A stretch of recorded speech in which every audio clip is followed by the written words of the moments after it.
Hello, my absolutely brilliant and beautiful astrology soulmates, and welcome to your horoscopes for March of 2026. Now, first off the bat, it is a pleasure to be here with you. I'm practicing professional astrologer Stormy Grace, and if you are new to our tribe, welcome, welcome, welcome. I hope you hear something here that makes you want to stick around and grow and continue to become astrologically fluent. And if you are one of our returning tribe members, thank you so much for continuing to walk with me and let me walk with you in the astro landscape. For all signs, the timestamps are going to be in the description box down below, so you can go right down there and listen to your sign. I do encourage you to listen to this general portion that I have in the beginning, not only because you learn a little bit more about what's going on here and what's offered to you to help you with the astrology, but also you get a really good idea of what the full terrain of the month is in the general. And then, of course, I'm with you every week so that we can walk even more into the nuance of what is going on.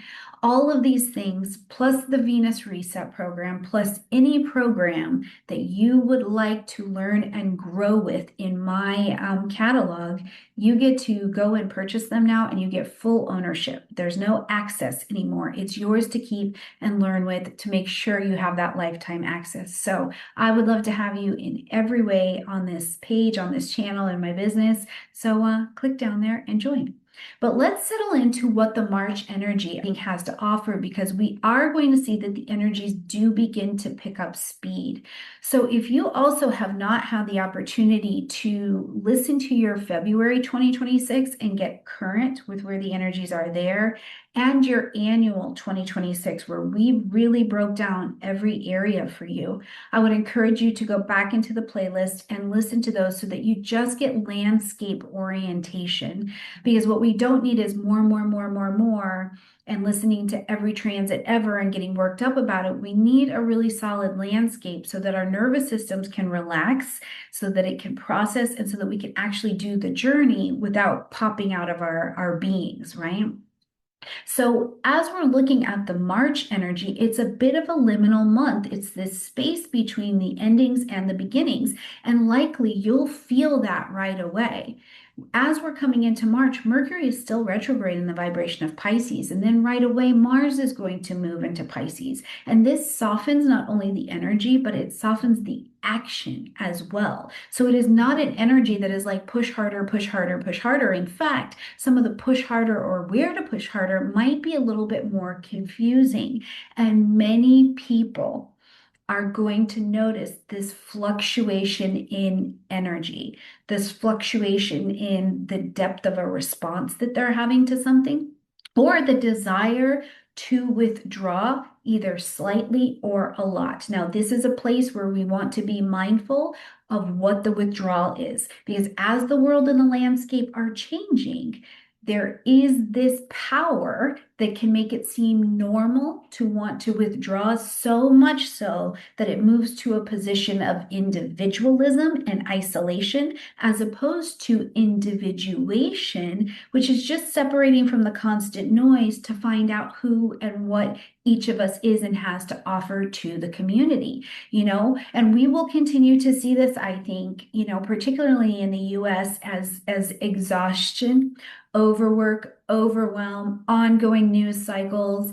I need to protect my energy. It'll look like it makes a lot of sense, but here is where I want to encourage you that rest and receiving and a relationship with the spiritual practice are not failures. These are the toolkit and the strategy for moving forward and making sure that you're moving in the individuation that the astrology has to offer, instead of the deep, isolated individualism, which can be a terrain where depression and all of these other things that can come for us very quickly begin to present themselves. Now, also in the beginning of the month here in March, we are going to begin this conversation. We're going to begin the end of this conversation for the Virgo and Pisces eclipse axes, because we're going to have a lunar eclipse arriving early in the month. It's powerful. There will be moments of reckoning for us around health, around habits, around service, around our nervous systems, around emotional boundaries, around around information boundaries as well. These will be presenting themselves. And eclipses have this interesting way of revealing the things that we can't ignore anymore. They put like a highlighter on it. So as we're experiencing this eclipse, the good news is we've been working in the Virgo Pisces axis for just about 18 months. And so we are pretty familiar with some things that need to go, particularly where we've been sacrificing our well-being in order to keep something going, to keep something running, right? Now, for some, this is going to really mean confronting that burnout, confronting those health concerns, confronting those mental patterns. And for others, it may involve actually taking up some caretaking roles, whether that be in work or a family or something maybe within a community as well. But they have to be in ways that are going to be sustainable. The productivity culture demands way too much. So getting that discernment over what is work and what is depletion will certainly be stories that I think we all have a better grasp on at this point in the astrological landscape. As we move to the middle of the month, there's a noticeable emotional shift that comes as we see Venus, our planet of where what I desire, what I want, how I attract it to me, what I value, how I call it and magnetize it to me, moves into the vibration of Aries. And so this reignites that desire and the courage to want what we want and call it to us without an apology. And I think this is going to be a really needed and delicious time in the middle of the month for all of us. Now, the biggest thing is that it can be a powerful time for reconnecting to your body, to pleasure, to play, to what you personally value, especially after weeks and months of a lot of emotional heaviness. So again, I want to issue the invitation for you to jump into the Venus Reset program with us, right? We're coming back. We're coming back to the kind of energy that reminds us that our bodies have been keeping the score. They know the stories. Those hips are holding stories. They're holding emotions. And the healing is not passive, but it doesn't have to be this grind down, do the work either. It can be bold, it can be embodied, and it can be soft. And that kind of energy is the way that the Venus Reset program supports you in reconnecting to that softness and to your power at the same time. Please join. Grab it in the description box down below, or of course at my website.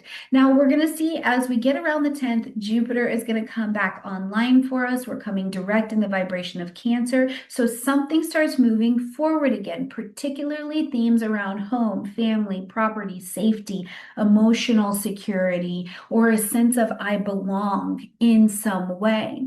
So if you have been feeling stuck or you've had some kind of delay in this area in the house that Jupiter is in for you, where Cancer's at, particularly the family, the money matters, the household matters, we'll start to see things coming back online. And a big thing that I've been seeing for a lot of women is this coming back online to having an understanding of where you belong in the world, right? There's a clarity, there's a renewal around this in some way. And I think it feels more embodied as Jupiter comes direct in this Cancerian energy. And it's maybe because there's a deeper, clearer understanding of some of the emotions and emotional stories that have been going on. Truly, I know, like, yes, I want you to join Venus Reset, but some of the conversations I'm getting to have with clients and people who are taking the program are really that they are like, the emotional conversation can finally land. Right? And this is a different kind of knowing. So if you felt like there's been any stagnation in the Jupiterian area of your chart, we're going to start to see a bit more coming online. Mid-month is going to bring us to just a new moon. It's not an eclipse, it's just a new moon in Pisces, and it's quiet, but I think it's a nice, powerful little reset for us because a lot has been we're moving more towards the Aries temperament, but we're not quite there just yet. We get a little new moon here that's a bit more soulful. It's about closure, it's about forgiveness, and it's about allowing and riding the wave to transition. Okay, over the last year, what have you given closure to? Or what are you willing to at this time? What are you allowing to have forgiveness, even if you are forgiving at that apology you may never get in your life? Where are you forgiving yourself? Where have you had spiritual renewal and you realize you have to have some kind of structure around your spiritual practice, whatever that happens to be? So it can be a beautiful time mid-month for this release as we're getting ready to head into Aries season, because just a couple days later, that's exactly what we do. We head into Aries season. The sun moves into Aries. We are going to be marking the equinox. It's also the astrological new year. So we are coming to our official new year, which is very exciting. We're also going to see that Mercury is going to be stationing direct. So there's a lot of turning into action as we get to this point in the month, and the conversations become clearer. They're more decisive. There's more confidence. There's a renewed sense, I think, of agency that comes to each of us as we travel in this particular portion of the month. Now, it's not going to stop all of the doubt, but I think it does give us more courage with our own inner knowing. Now, as we are going to wind this month down energetically, we are looking at Saturn and Pluto coming in to this sextile with one another. And this is a fire and air alignment. And it is reinforcing everything that you've been working through. It's going to be a reinforcement of what you have been practicing and embodying, the spiritual practices, consistently showing up to them that you've been embodying, because this is a deep, long-term energy. Neither one of these planets are interested in short-term results. They're not interested in surface level results as well. And so this is the kind of help that I think helps you rebuild your life in a way that's honest, it's more resilient, and it is a F ton, a lot more sustainable. Okay, so for those of you in whatever area, whatever houses this is happening in for you, restructuring your career, restructuring your boundaries, restructuring in your relationships, restructuring where you feel your sense of responsibility in a very changing slash already changed world. I think that this helps you make the commitments that are necessary in order to carry those things out. As we're going to close out this month, we see Venus again on the road, but coming home into the vibration of Taurus. So it comes into this home court space. And to me, this feels like a beautiful note to end our month on, because it's going to ground some of the emotional and value and sensual truths that we have learned as we are traveling throughout the month, right? And we're going to be able to turn these now into something tangible. You got clear with Venus and Aries on what is it that you want, that you value, that you desire. Where is the story in your hips that is stopping you from being able to move freely and thus call to you what you want? Because now, with pleasure being steadier, being clear, with the anger being worked out, with the rage being addressed, this is where relationship and everything around these Venusian concepts can become more reliable. Finances, values around finances, your values in general are going to start to benefit now from more clarity and also a slower, more intentional approach, right? There is a lot that opens up. And I heard this most beautiful quote that has really just been on my heart. And I cannot remember who said it, but it was absolutely brilliant. And it said, when women come together and heal, they change communities. And I believe this very, very, very, very, very much. So I'm interested to see what Venus and Taurus brings to the feminine energy as it is healing and nourishing itself and finding its routines and its touch and its pleasure and its presence. Because there's very much so an energy out there that would like none of that to be happening, but we are not getting on board over here, right? So as we are looking at March of 2026, again, I still don't see this as an energy, particularly in the first half of the month, about rushing forward, but it is about listening deeply. It's about choosing consciously. It's about looking at the individuation versus the individualism and where we are growing in that, and stepping into this next chapter. We're in the new world, but how do we individually and then in community step into it with a fair amount of integrity. So I hope as this month begins, you give yourself some space to practice that compassion, to give forgiveness wherever it needs to be given for the sake of your own freedom. Let the endings come and get ready to step into and conquer your brave new beginnings, and knowing that you do not need to do it perfectly. You just need to stay present, make your commitment, and be willing to walk forward.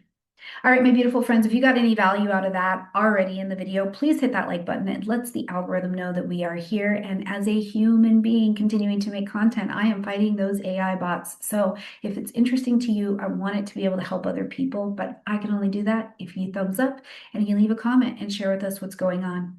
Now, if you're ready, go ahead and click to the next portion of this video, to the description box down below for your particular sign.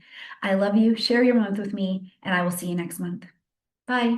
Hello, my beautiful Aries friends, and welcome to your horoscope for March of 2026. And Aries, first and foremost, please grab your chart so that you can see exactly where these are happening in your personal chart, because I want you to have the best, and the best astrology is your astrology.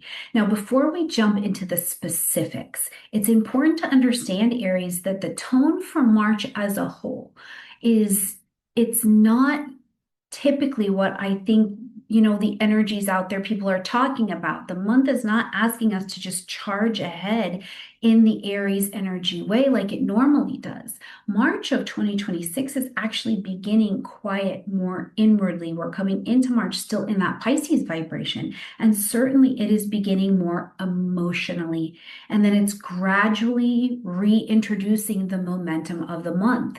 And this is what's happening before you have your annual return and this annual rebirth, So truly, Aries energy, if you've been feeling more tired, if you've been feeling less motivated, if you've been feeling, really reflective, besides the fact that the entire world is changing right now, I just want to continue to honor that this is not a setback. This is a part of the process. Some of this is an actual withdrawal from all of the chaotic energy that we've been experiencing, But then as we continue to travel through this month, Aries, so much of the energy is going to activate not only the most private parts of your chart that are going to call you to do that reflection and ask you to tend to what's been happening behind the scenes, that burnout, the emotional fatigue, old patterns, particularly emotionally, subconscious, maybe even coming into conscious level fears that are presenting themselves at the surface, particularly in the English speaking places, in those particular climates. And in the climate of the United States, there are many, many, many people who are feeling the weight of the uncertainty in their physical bones, the pressure, the constant stimulation. So March, and every day, but March is inviting you to take a step back and breathe and choose sustainability over speed. Okay, so I wanted to just bring you that before we walk through March together, but let's definitely walk through these dates. So as we're coming into the month on the 2nd, we're going to see that, first of all, Mercury is still retrograde as we're coming into the month. And as this is happening, we are still a little bit backwards. Our thinking is still a little bit backwards. We're still feeling, we're still going through old wounds, old hurts, old things behind the scenes, redoing, re-editing things. But then Mars, your ruling planet, steps into Pisces, into the position of fall.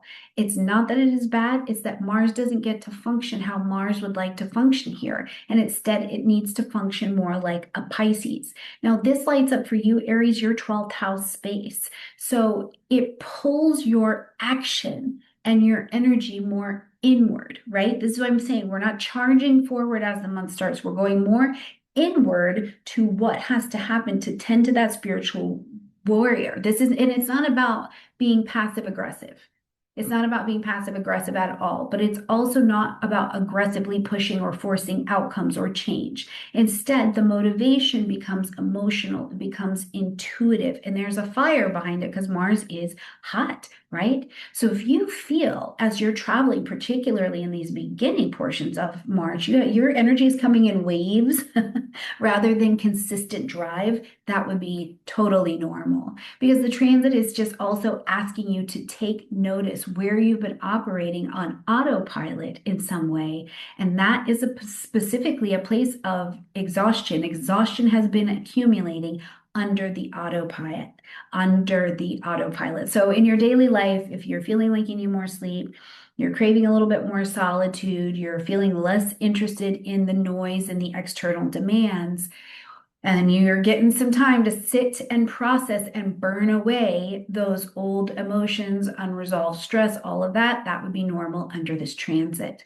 Now, as we get to the 3rd, we're just a few days into the March vibration. We've got the lunar eclipse happening in Virgo. This is lighting up the 12-degree Virgo space, so the 6th house in your chart. Now, because it's a lunar eclipse, it's still our full moon, so it's going to ask you to end something, acknowledge something, or to make an adjustment.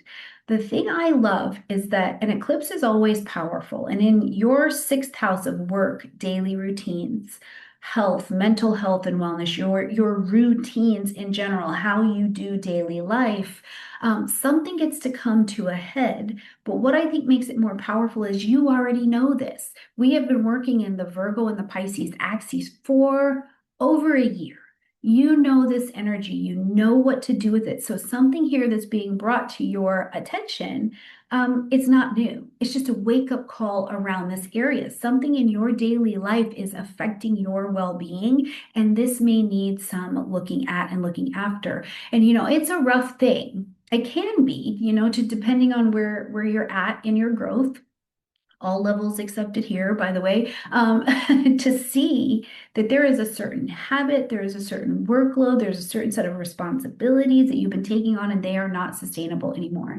Now, the eclipse, although Virgoan, is not going to demand any version of perfection. This is not looking for perfection, but it is looking for you to be in a space to make these adjustments, change how you work, change how you are in your day. What part of your day actively has a sensual relationship with rest, with releasing obligations that are not yours to carry, right? Now, when we get to the 6th, we've got Venus moving into your sign, and this lights up, of course, your 1st house space.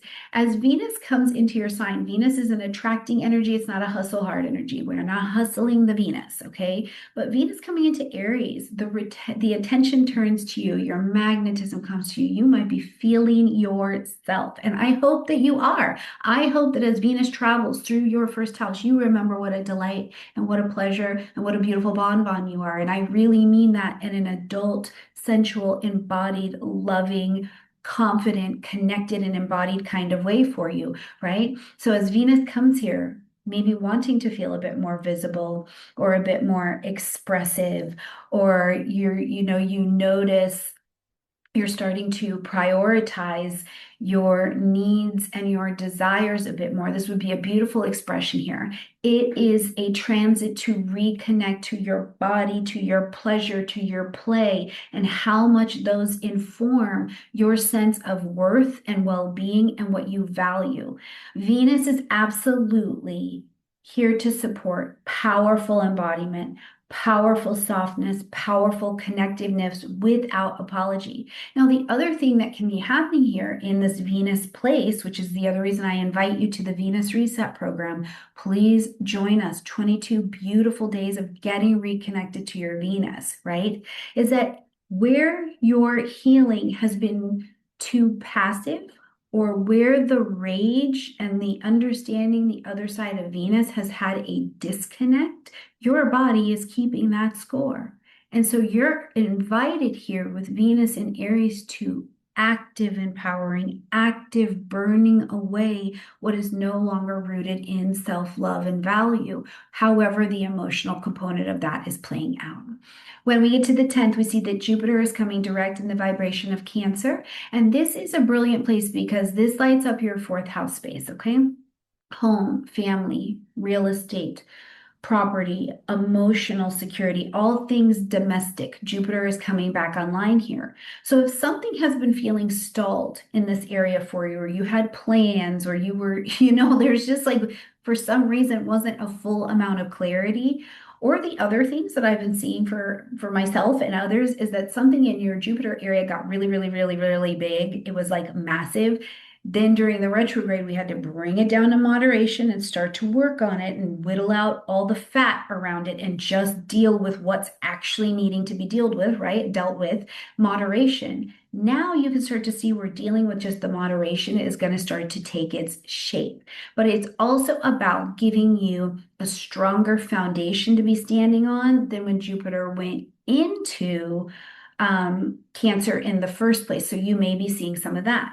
I think that this is also a powerful transit for you for healing and bringing wisdom to the family dynamics, right? Healing sometimes just comes from being able to look at it with more wise eyes, with being willing and able to make decisions about different living situations in your life and how that actually supports having a strong, wise foundation. And certainly this sense, which I think is going to be huge, this sense of deepening some kind of inner security, right? In the world that is changed, not changing, but changed, where are you grasping and where are you grounding into that inner security? This transit will be all about that. When we get to the 18th, we've got a new moon happening in Pisces, and this is not an eclipse, it's just a new moon. And this will light up that 12th house space for you.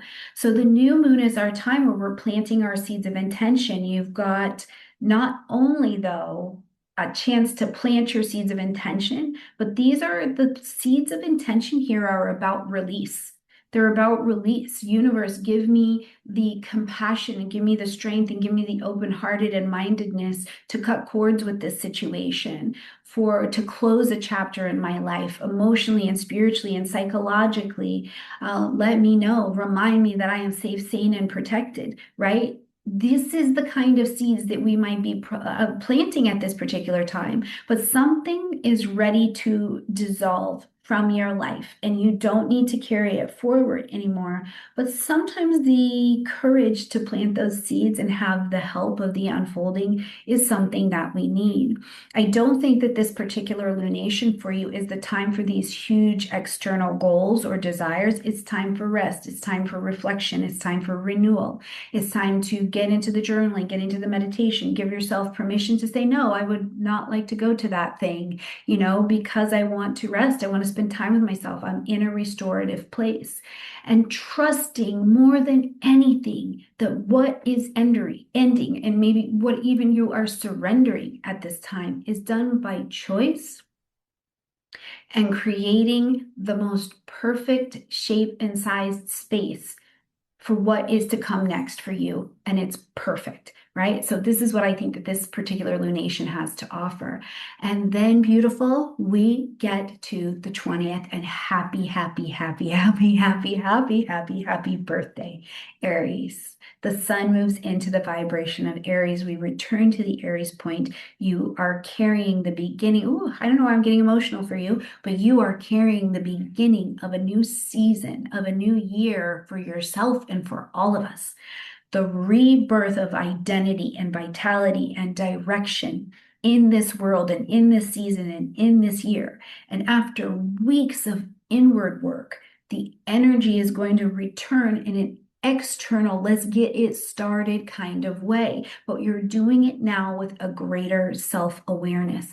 It is an excellent time to plant those seeds of intention for your year ahead. What do you look like? How do you show up? How do you feel in your body? How do people feel when you step into the space? How do you bring your sun into the space of your chart where it's trying to light up? And you're not starting from scratch. You're starting from wisdom this time, Aries. So happy, happy birthday to my beautiful Aries friends. When we get to the 20th, Mercury is going to come direct in the vibration of Pisces, but we do still need to get to the end of the post-retrograde shadow time. But even as it's coming direct here in this Piscean area, some mental clarity is coming back around. Some of the fog can start to lift. There's a little bit more clarity after things that were maybe a bit confusing, Maybe February got a little bit confusing, but the insights, the processing, the internal things that have been happening begin to make more sense. Decisions that need to be made can start to come back online. Conversations maybe feel easier.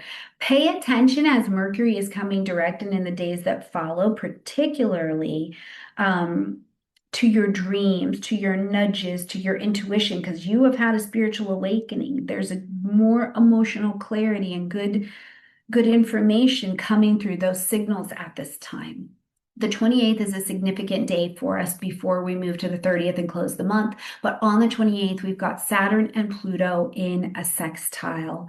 And this is going to be this brilliant conversation between Saturn sitting in your sign, sitting in Aries, right? Bringing a new responsibility to you, bringing your taking on the weight and the mantle by choice at a different level of mastery in your life, and Pluto sitting in Aquarius. So this is going to bring the conversation. Well, first of all, it's a sextile, so they're working well together. There's a pocket of opportunity that shows up for you, and it will lead to long-term transformation. These are not short-term players in the game. Saturn is going to help you step bravely into your new self in the new world. You're gonna step over some of those fears, right? It's not that you don't have them, but you also have more of the courage to step forward into mastery, to pick up that emotional weight, to pick up the being seen weight. While Pluto is reshaping your vision for the future and the world's vision for the future, so you get to see more how you fit in it, even if it's not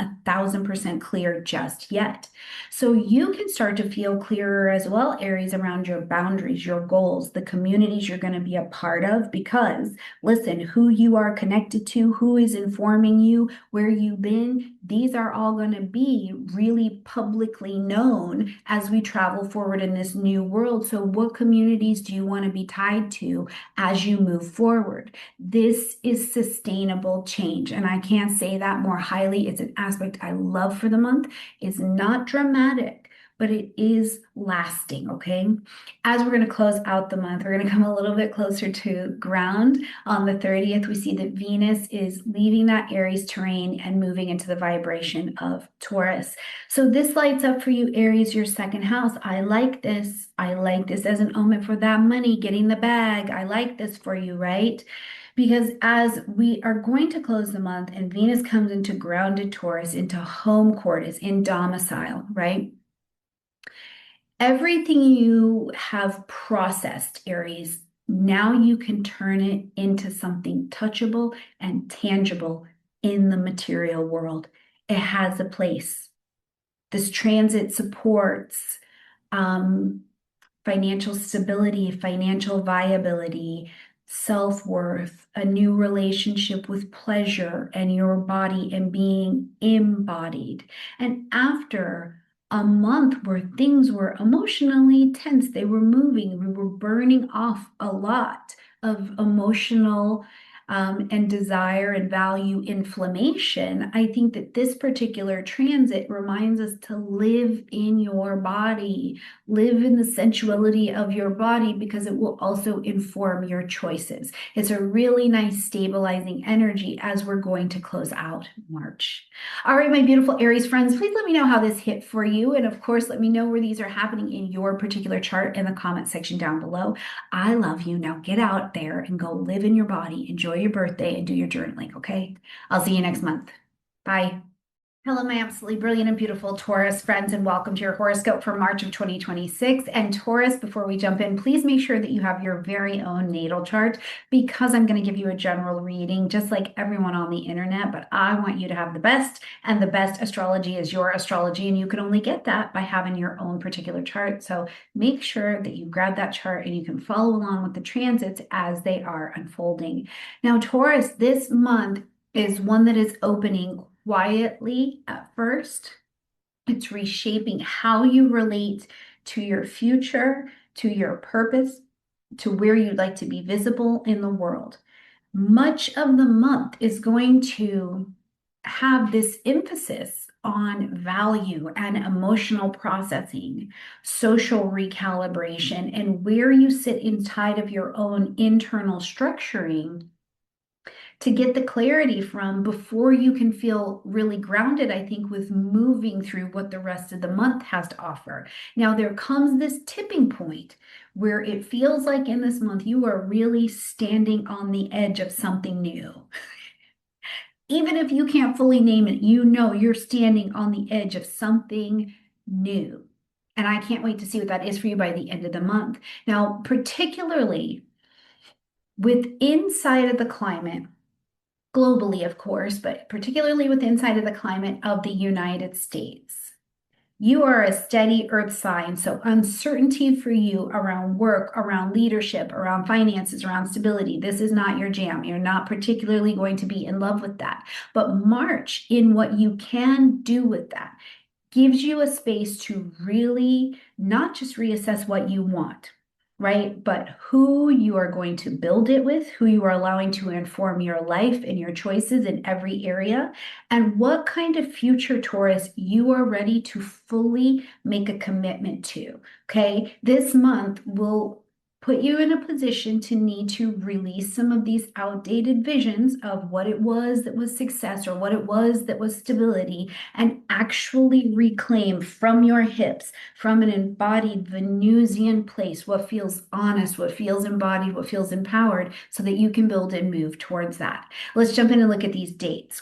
Now, right at the beginning of the month on the 2nd, we see that not only are we coming in with Mercury still retrograde in Pisces, so we're still facing a little bit backwards, unless, of course, you have Mercury retrograde in your chart, then you are very much so facing in an outward way, right? But for the rest of us, Mercury is still retrograde, so there is some delay. There's more internal looking back over the past of things. And then Mars enters into the vibration of Pisces, lighting up your 11th house space. The 11th house is friends, communities, organizations, social media, a collective vision that you want to be a part of is what lives in the 11th house. And this is what becomes activated.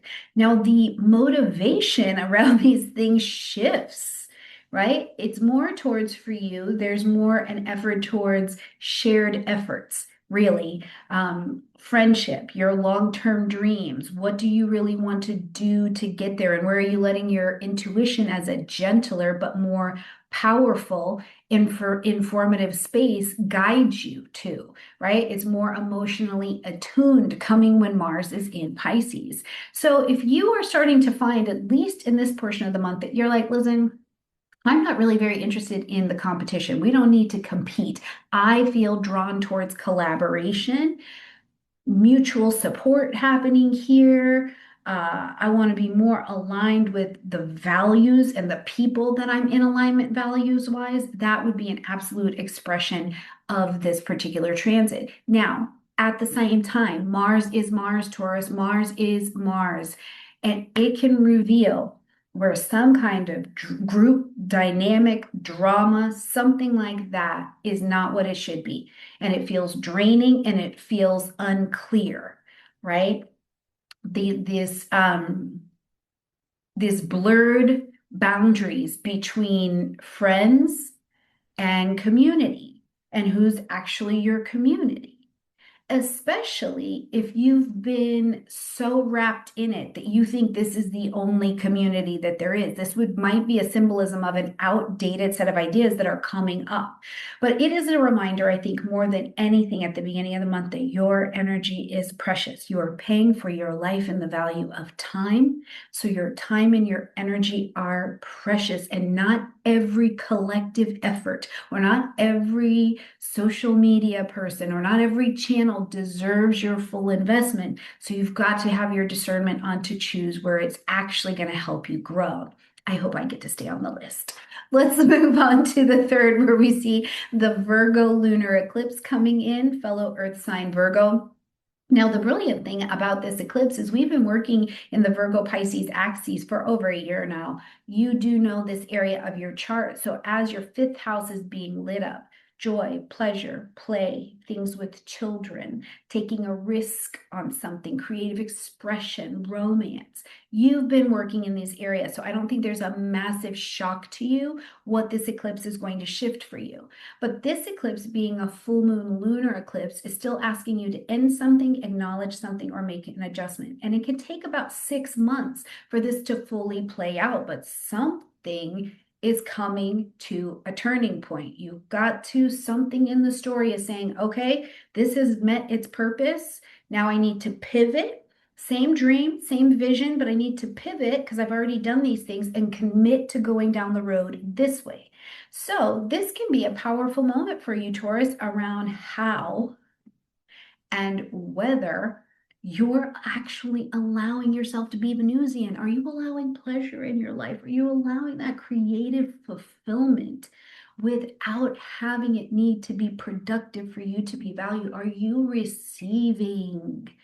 Are you receiving? Can you feel the throb and the pump and the open and the welcoming of your own hips and your sacred pelvic bowl? This is a great time to have a conversation about that. If you're not already in the Venus Reset program, I would love to see you in there, because you may realize as you're coming to this conception that something you once really loved it. You loved it. And that was real, and it's not aligned anymore. Or that you've been postponing any kind of joy or pleasure or movement out of, you've been putting responsibility first. And not that that's a bad thing, but it's to your detriment at this point, right? Now, you can also see too that this shifts romantic relationships, it shifts creative projects that you're working on. Things can be reaching a culmination, but things can be happening for your children in this area as well, or stories around children are getting very, very loud, and it is something about the joy of children. So I would be looking at this and seeing, is there something here where you've been denying yourself some play? You know it at this point, and now you can start to take baby steps to encounter your Venus again. Then we will see on the 6th that Venus is actually going to enter into that fiery vibration of Aries. This is going to light up your 12th house space, okay?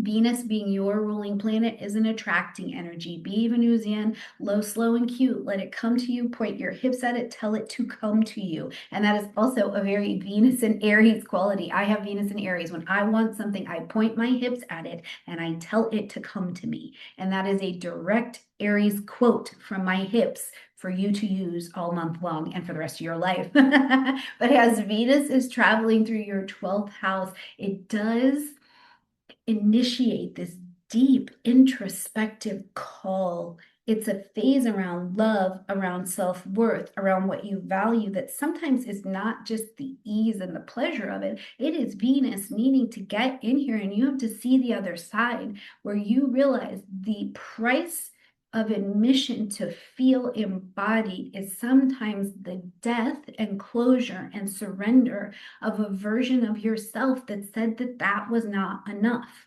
right?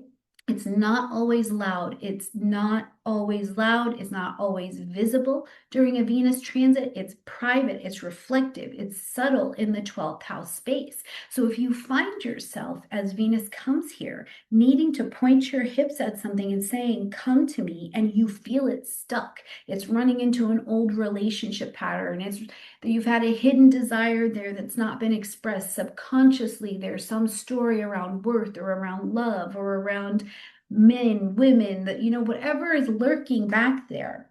This is the transit for the inner work, for either the glorious and sensual side of Venus or the side of Venus that needs the inner work to be done to rage, to be free in a way that actually does produce your own freedom. And this is, again, where the Venus reset practices are absolutely influential. I'll be also bringing you an author and her beautiful book on looking at how to work with Venus and Mars. Patricia Walsh and I are working together. So there's a lot coming here into you really coming embodied, but softening the internal resistance and reconnecting to yourself with sensuality, beauty, self-compassion. This is what's happening behind the scenes. Now, listen, this is also Venus in the 12th house space. Sometimes some shit is going on behind the scenes. That's what's going on.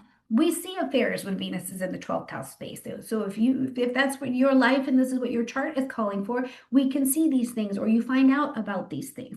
Things done behind the scenes. Venus is calling in a magnetism to it, and it is much more then it's a need being fulfilled so much more than just the external validation would make you think, okay? When we get to the 10th, we see Jupiter stationing direct in the vibration of Cancer, lighting up your third house space. The third house is communication, learning, your mindset, siblings. Maybe you're writing a book, you're learning something new. Think beginner level, you're teaching something new, your website. But as Jupiter comes direct, we see forward motion in conversations. We see forward motion in the decisions, plans that felt like they had been stalled, or you took on something and it was really massive and now it's gotten back down to size so that you can work with it. This would be an expression of Jupiter in this particular area. Now, clarity, I think, also begins to return, but it's returning as wisdom in how you actually express yourself and how you interpret the world around you, right? Supportive information around things having to do with the family or learning things in family dynamics. This can be where we're going to start to see a lot more movement here, but I also think that optimism returns. This is Jupiter coming back online. The noise, the media has been so loud. And I think this transit supports being a lot more thoughtful and intelligent and optimistic in the conversation and communication. On the 18th, we've got a new moon that's happening in Pisces. This again will light up this 11th house space. Now, this is not an eclipse, to be clear. This is just a powerful new moon where it's offering you the reset around your friendships, around the groups, around the long-term goals, around what community involvement you're going to be a part of. Something new wants to take form here, and it is born of the intuition. It is born of your ability to receive and to create, but only can it be born if it is in alignment with your values, and you've got to know what those are. And then you've got to have the emotional and material capacity to hold what you're asking to receive. So it is still Pisces energy, which means that if there are things that need to get out of the way to stop blocking your blessings, right? Like we can't ask for the new ones if we won't let go of the old ones, right? This is a really nice new moon to release it. Release that old dream, release that old friendship, release that old idea of who you had to be in community with if that's not who you're actually becoming. You might feel called to even just envision. Maybe you're writing, you're drawing, you're calling in through pen and paper, through dance, through meditation, some kind of future or some kind of tribe, and it is rooted in connection rather than pressure. This could be what's very much so on the agenda for you. So allow yourself to dream and then to receive without demanding the immediate answer here, Taurus, okay? As we get to the 20th, the sun is going to move into the vibration of Aries as it does every year at this time. So we welcome the equinox. We welcome the astrological new year. This is the official start of the astrological new year, and it begins quiet for you every year at this time. It's the closing point of your solar year. So all of this energy working through the 12th house space, Taurus, give yourself 4 weeks of reviewing what you have learned in the last year. Witness your life.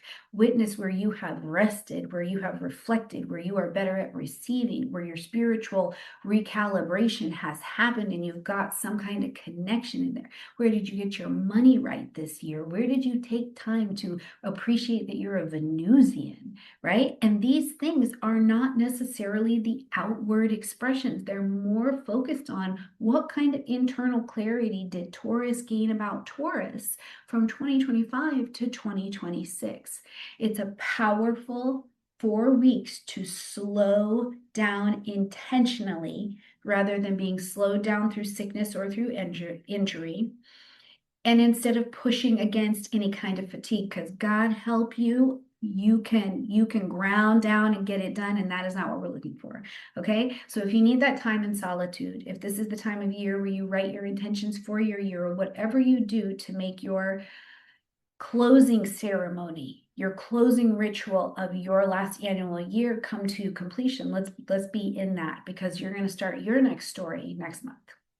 As we get to also on the 20th, we're going to see that Mercury is coming direct in this vibration of Pisces. So we're coming back online. Now, conversation, right? There could be some more clarity for your review of your last annual year. We have clarity. Now you can make those future plans. You can get clearer around friendships and who you actually want to be informed by and travel with. And the goal begins to come into view, I think, as Mercury is traveling here.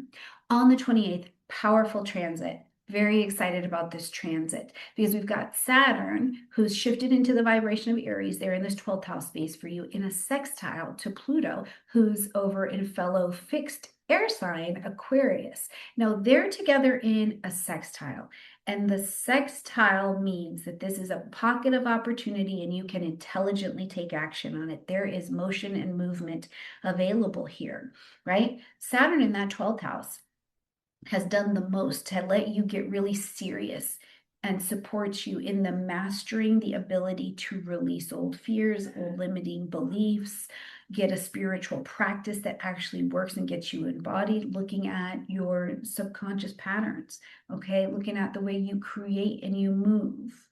While Pluto is over in the 10th house space, and it's continuing to transform not only the world that we're moving in, but it transforms you as well in how we see you in public, Taurus, your public role, your career path, your sense of authority. These two are coming together. So as they are coming together here, I think it helps you very quietly but powerfully dismantle those internal barriers to your own success. Where has this limited your professional growth, your public growth, your visibility, whatever these things mean for you, right? You're learning to lead, Taurus, completely differently under this transit. And it is a result of some work you've also been putting in. It's from authenticity instead of fear and control. This is slow. It's powerful restructuring for you to be able to work with and come to terms with being able to receive and hold success. Now, as we're going to close out this month, we're closing out a very grounded, very sensual kind of energy with Venus coming home into the vibration of Taurus. This is happening on March 30th. And this is beautiful. Listen, when Venus returns to the home position, you may feel more magnetic. You may feel Venus returning to your energy, your confidence, your self-worth. That embodied pleasure shows up. You're pointing your hips, you're telling it to come to you, right? And after these weeks of doing the inner work around the Venusian concepts, some have to do with rage, some have to do with abandonment, some have to do with that mother-father wound, some have to do with sensuality and pleasure and receiving and playing and being valuable in those. Whatever it is, we've been doing the internal Venus processing, and now there's this quiet step back in. There's greater clarity, and Taurus is showing up, shaking the shoulders back, and it's a moment to be really powerfully reconnected to the truth of your body, your values, and Taurus, goddammit, the sense of beauty that you have. What is beauty for you? How do you carry your beauty out into the external, touchable, tangible, looking at it kind of world? Inside and out, though, is where Venus is vibrating from. Venus reminds you, Taurus, and through you, it reminds you that your value, your presence is sturdy and steady, and it's enough. And through you, it reminds other people of the same thing as well. Beautiful Taurian friends, please share your month with me. How did it go? What hits for you? Where are you moving? Let me know in the comment section down below. I love you, and I will see you in April. Bye. Hello, my absolutely beautiful Gemini friends, and welcome to your horoscope for March of 2026. And Gemini, before we jump in, please make sure that you have your own individual chart so that you can see where these transits are happening against the very best astrology in the world, and that is your astrology. Everybody on the internet is only going to be able to give you a general, but I really want you to have the best. So grab your chart and then really take advantage of where these are happening in your own energetic flow.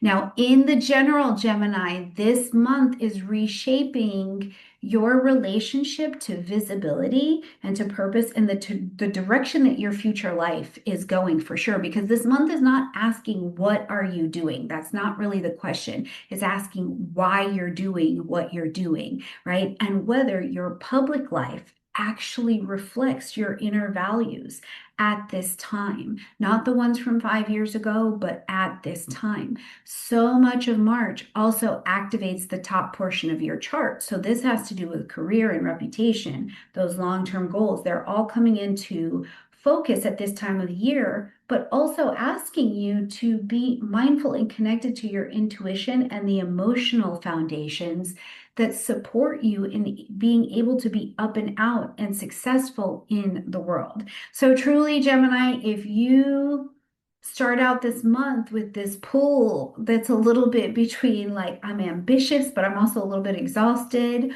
or I want to fully show up and be myself over here, but then also I need space to regroup, this would be an absolute definition of what the beginning portion of this month feels like, but I think it levels out by the time we get to the end. So let's talk about these transits. Right at the beginning of the month on the 2nd, we've got Mars moving into the vibration of Pisces. Now, keep in mind that Mercury is also still retrograde as we're coming into this month. So your ruling planet is still focusing in a backwards kind of way. It's looking over, thinking over conversations, decisions, things in your workspace and around your career, the roles you're carrying in the world.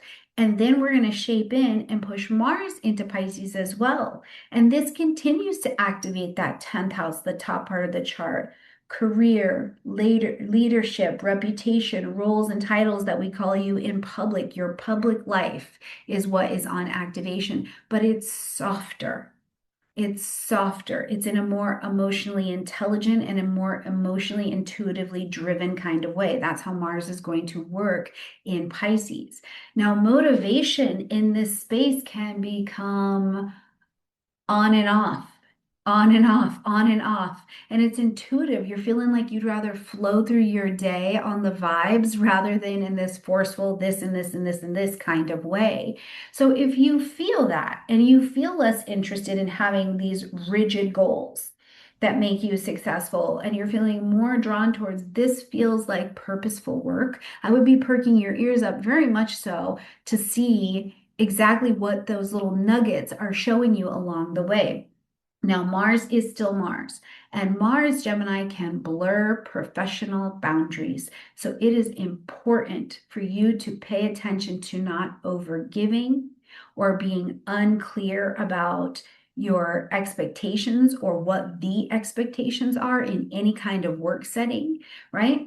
Because what happens is that starts to feel like emotional pressure from other people, and that ruins everything for everyone. The lesson here is going to be to learn how to lead, learn how to hold the boundaries with compassion, but also without sacrificing your role in the process.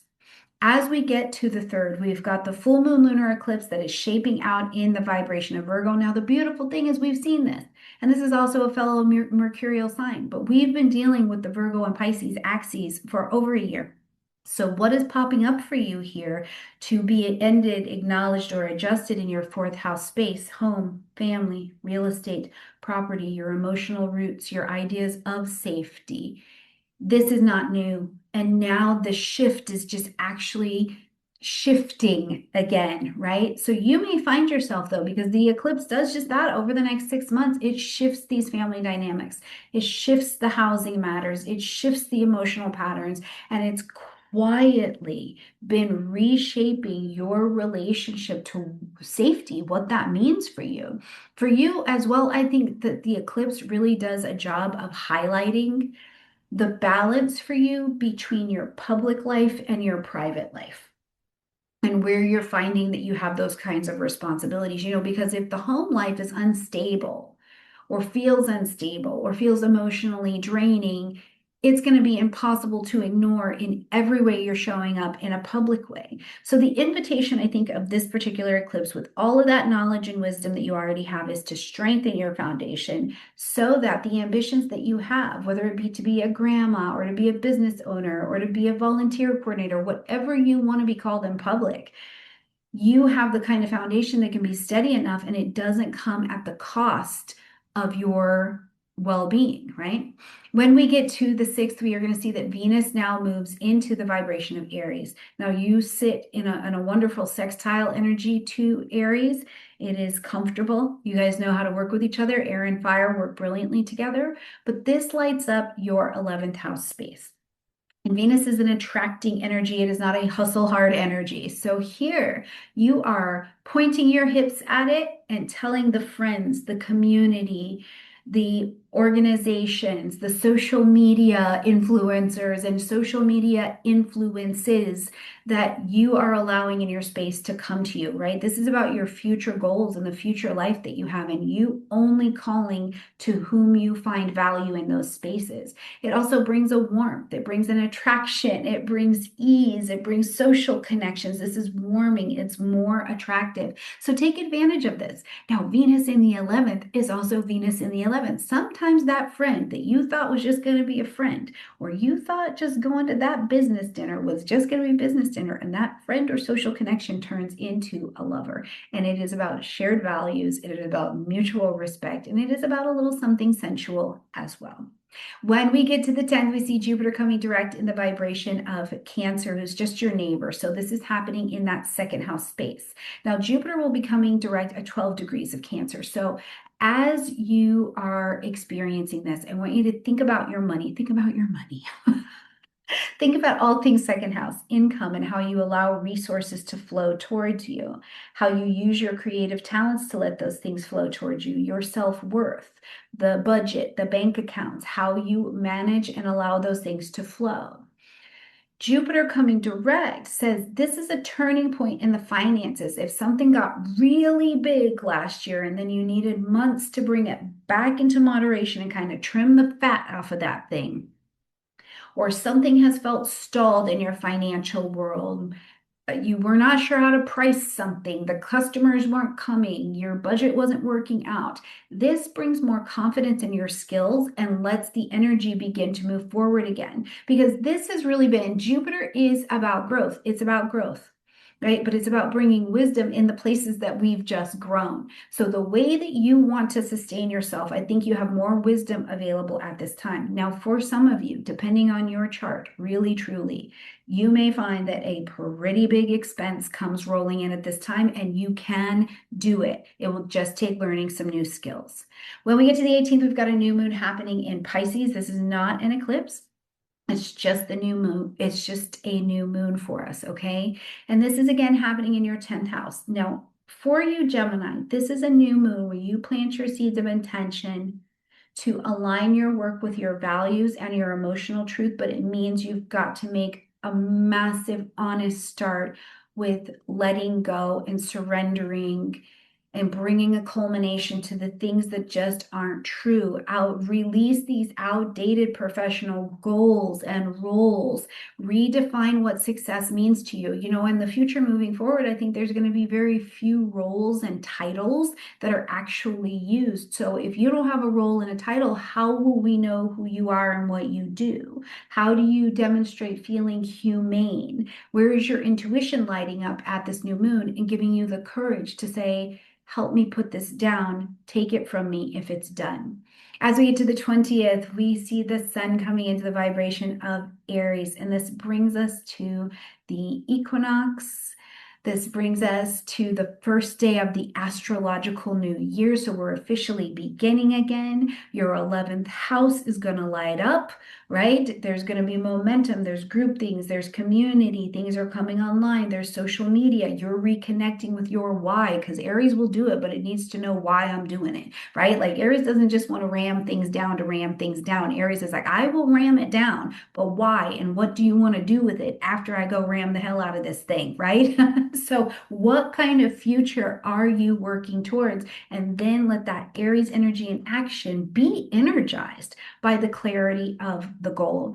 When we get to also in the same day, excuse me, on the 20th, we're going to see that Mercury is coming direct in Pisces. So there is a fair amount of clarity that's clicking over here on the 20th as we're coming back online. So again, if decisions have been stalled, documents have been stalled, any kind of stallation We are going to see, that's not really a word. I'm sorry, that's not a word. My Virgo rising will not let that happen. That is not a word. Any kind of stalling that has been in place will now begin to move forward. As we get to the 28th, we see Saturn, who's over in Aries, sitting in a sextile to Pluto, who is in Aquarius. Again, this is another fire and air sextile, and the sextile represents a pocket of opportunity where we can intelligently take action on an opportunity that is available to us. But this, with Saturn and Pluto, this is about long-term growth through honest alignment.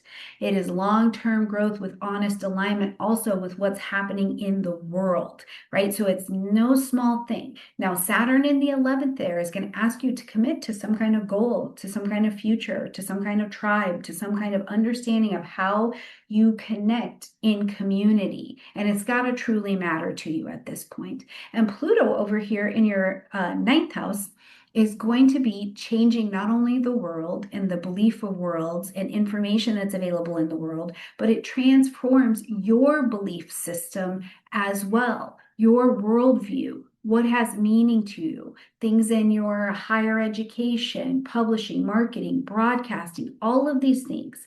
So, as this transit comes together, it can actually help you turn your ideas into reality by getting you connected, right? You feel called to take some knowledge in a different direction. Feel called to use your voice or to share a perspective more seriously as well. You're more serious about what you want to share. So whether it's teaching or publishing or something like that, this is the transit that helps you get connected to the right communities to help you bring that evolving truth out to the forefront. Now, as we're going to close out this month on the 30th, we see that Venus is moving into the vibration of Taurus, home court, sensuality at its finest. This is lighting up your 12th house space. So as Venus again is pulling in, it's invest in what you value, invest in rest, invest in reflection, invest in emotional and spiritual nourishment, creative nourishment, invest in the deep process of surrender, right? This has been a month of visibility, of decision making, of needing to move in that way. And this transit is encouraging you to have a soft-hearted, forgiveness culminating retreat and begin to do a little bit of your rest. It's a beautiful time for healing, getting reconnected to the body, to the fact that incubation is actually really, really important for us if we're going to reconnect with ourselves behind the scenes. Now, Venus is still Venus, and sometimes behind the scenes, there's some stuff being done in the dark. It will come to the light, but there's some stuff being done in the dark. So you take that as for what it is. And let me know how this shows up for you this month, Gemini. Let me know how this forecast is hitting for you in your experience. I love you, Gemini. I hope you have a great month and you share it with us, and I will see you in April. Bye. Hello, my absolutely brilliant and beautiful Cancerian friends, and welcome to your horoscope for March of 2026, where Cancer this month is stretching you and it is asking you to come out of the tuckedness of your beautiful shell. I'm sorry. And we're going to stretch outside of that because so much of the March energy is actually asking you to zoom out, gain a new perspective, and then also bring it in for an integration to reconnect with what is purpose for you right now, even if that feels a little bit uncomfortable. And considering some of the energies that are on the table for us right now, where the climate is a lot of emotional labor, uncertainty, there's a collective anxiety, and it's pretty high.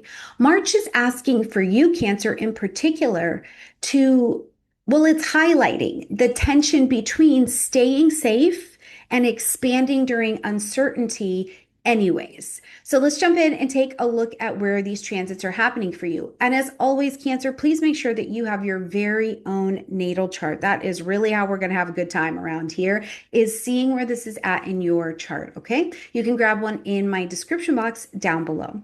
Now, as we're coming into the month on the 2nd, we see that Mars, our action and energy planet, is moving into the vibration of Pisces. This lights up for you, Cancer, your ninth house space, publishing, marketing, broadcasting, beliefs, perspectives, the things that have meaning. For some of you, this will bring in those international immigration conversations. And others of you can also bring in things like higher education and legal things. Either way, this energy shifts your motivation and your action from you're going towards understanding the why you're doing what you're doing. And this is giving you this little pause in your action. Whereas before, you might have just had the reaction. Now you're responding instead of reacting. It gives you just this small little spiritual moment. You go, why would I do that? Or why would I not do that? Right? So, this is the beautiful kind of energy that's here. Some of you may feel drawn and motivated in action around all the ninth house concepts: learning, teaching, spiritual inquiry, education, big picture conversations. All of these things are maybe coming into your space, and what they would be about is integrating, exploring, and explaining things that have to do with emotional experiences that you've recently had. Now, all of this said, action this month it can feel a bit slippery, right? Like you get up in the morning and you're ready to take on and change your life. And by 11:15, you're like, I need a nap. I need a nap. And this is not laziness. This is more of Mars asking you to switch from the full-on action to intuition, to move in the action of intuition instead of urgency. So feel free to take a little pressure off of yourself with this transit, but use it very well. When we get to the third, we've got a lunar eclipse happening in Virgo. Now, this is going to happen at 12 degrees of Virgo. Light up your third house space. And Cancer, we have really been working with this already. We've been in the Virgo and the Pisces axes, so this is not like new information or a new terrain to you. But the lunar eclipse is going to ask you to end something, acknowledge something, or to make some kind of adjustment. There's a revelation that tends to come with these eclipses. And for you, it's all around communication, mindset, your network. Some of you might be writing, working on that website, getting a book together, learning something, teaching a class. It's all about your communication space. So you might be having, Cancer, some really very realistic realizations about how you think, how you process information, how you communicate, who you are communicating with. So this transit has an opportunity to also help you shift that. And one of the most profound shifts that I think at this point in the journey it could be bringing to the table for you is having this shift in your mental habits, right? Where you're aware of when I'm engaging with this particular kind of information, it's actually giving me anxiety more than you would have realized before, or it's draining me, and that's actually what's giving me the anxiety. So it gives you a space to actually make changes here. When we get to the 6th, we see Venus moving into the vibration of Aries, follow cardinal energy, lighting up your 10th house space. Now, as Venus comes to the top of your chart, Cancer, what we have got here is not hustle hard energy. Venus is not a hustle hard planet. Venus is attracting and pulling in. It's bringing the attention. It's bringing the appreciation. It's bringing the, it's finally bringing some acknowledgement for maybe your efforts or something that you've been working on. Now, your role here is to receive it. Allow it to come to you, receive it, aggressively receive it. That is Venus in Aries, right? And some of you may feel more magnetic in this 10th house, this public, this career space. You're feeling more confident stepping into leadership. You're feeling more confident advocating for yourself or for something that's important in your professional spaces. Now, Venus can also just be Venus, because Venus is just Venus. So it may also be highlighting questions for you of, am I being valued for truly who I am or just for what I provide? Right? For some of you, that may be a question that lands on the table. Success does not have to cost you your softness, even if capitalism occasionally tries to convince you that that is what has to happen. When we get to the 10th, we see that Jupiter is going to be stationing direct in your sign in Cancer. Now, it's going to be stationing direct at 12 degrees, so right here in your first house space. Now, as Jupiter is coming direct in your sign, it can feel like a little bit of turning point of information and energy because as Jupiter came into your sign in 2025, there was all of this expansion, right? But the expansion could almost be too much. It got too big, too fast. And so, as Jupiter was retrograde, you had an opportunity to moderate, bring that, trim the fat, get it down to size. So, something now that is the right size for you can begin to expand again. Confidence, hope, self trust.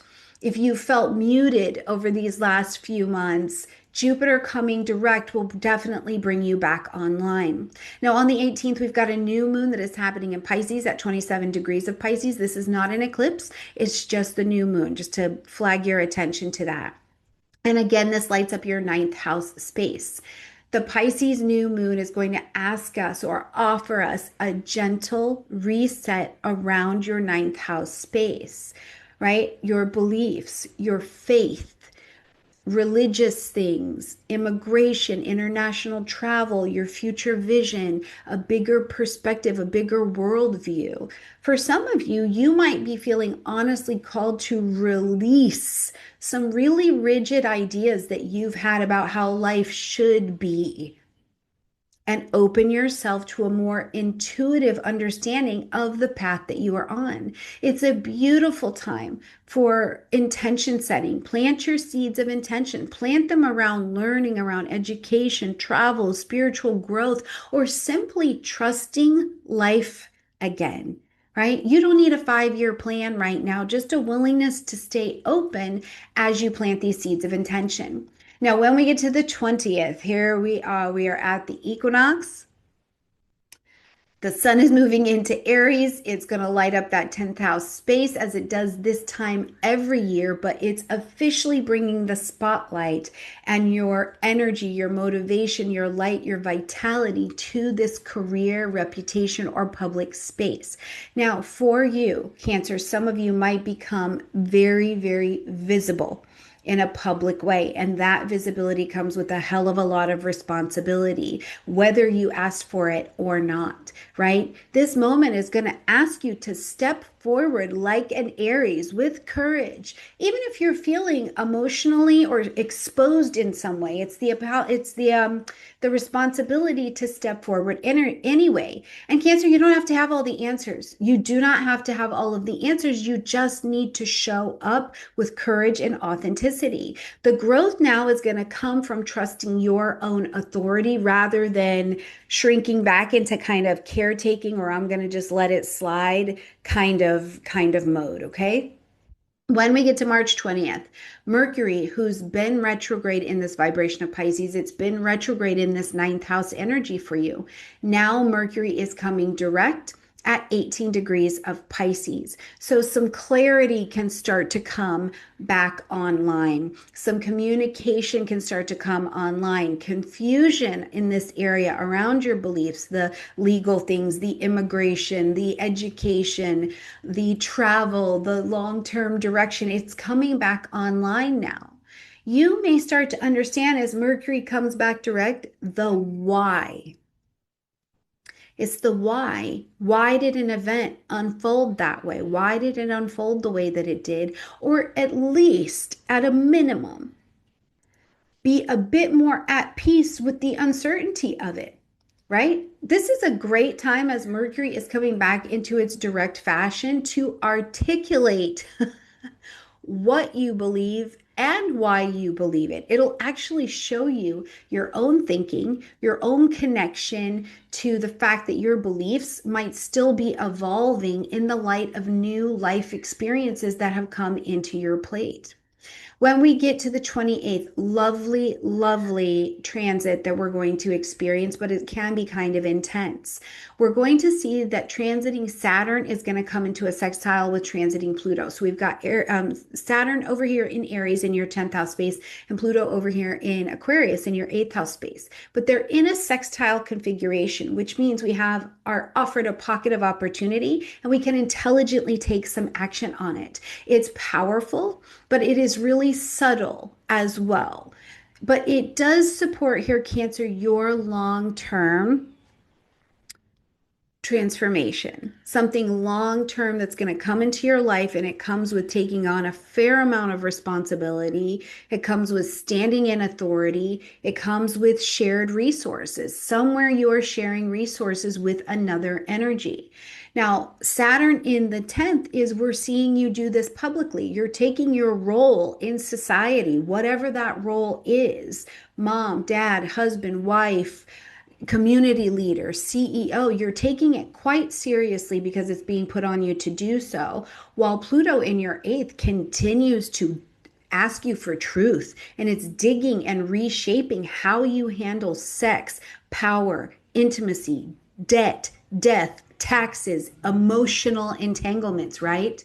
So this may be during this transit a time where you are looking and exploring stronger boundaries in these two areas in your professional life, in your financial and intimate partnerships, a deeper understanding of what is acceptable to you in the world today and what is not, and that you're responsible for a piece of unfolding that, right? And also, I think this idea, Cancer, that keeps coming to me, that learning that being strong doesn't mean carrying everything alone. It's actually a shared resource dance.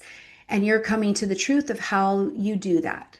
As we're going to close out the month of March, we see Venus coming into home court territory, back into Taurus, lighting up your 11th house space. You're very friendly, very comfortable with this Taurian energy. You like all that earthiness, right? It gives some good stability. It's also a place where you can touchably, tangibly build something. So as we see Venus come to this 11th house space, it's lighter.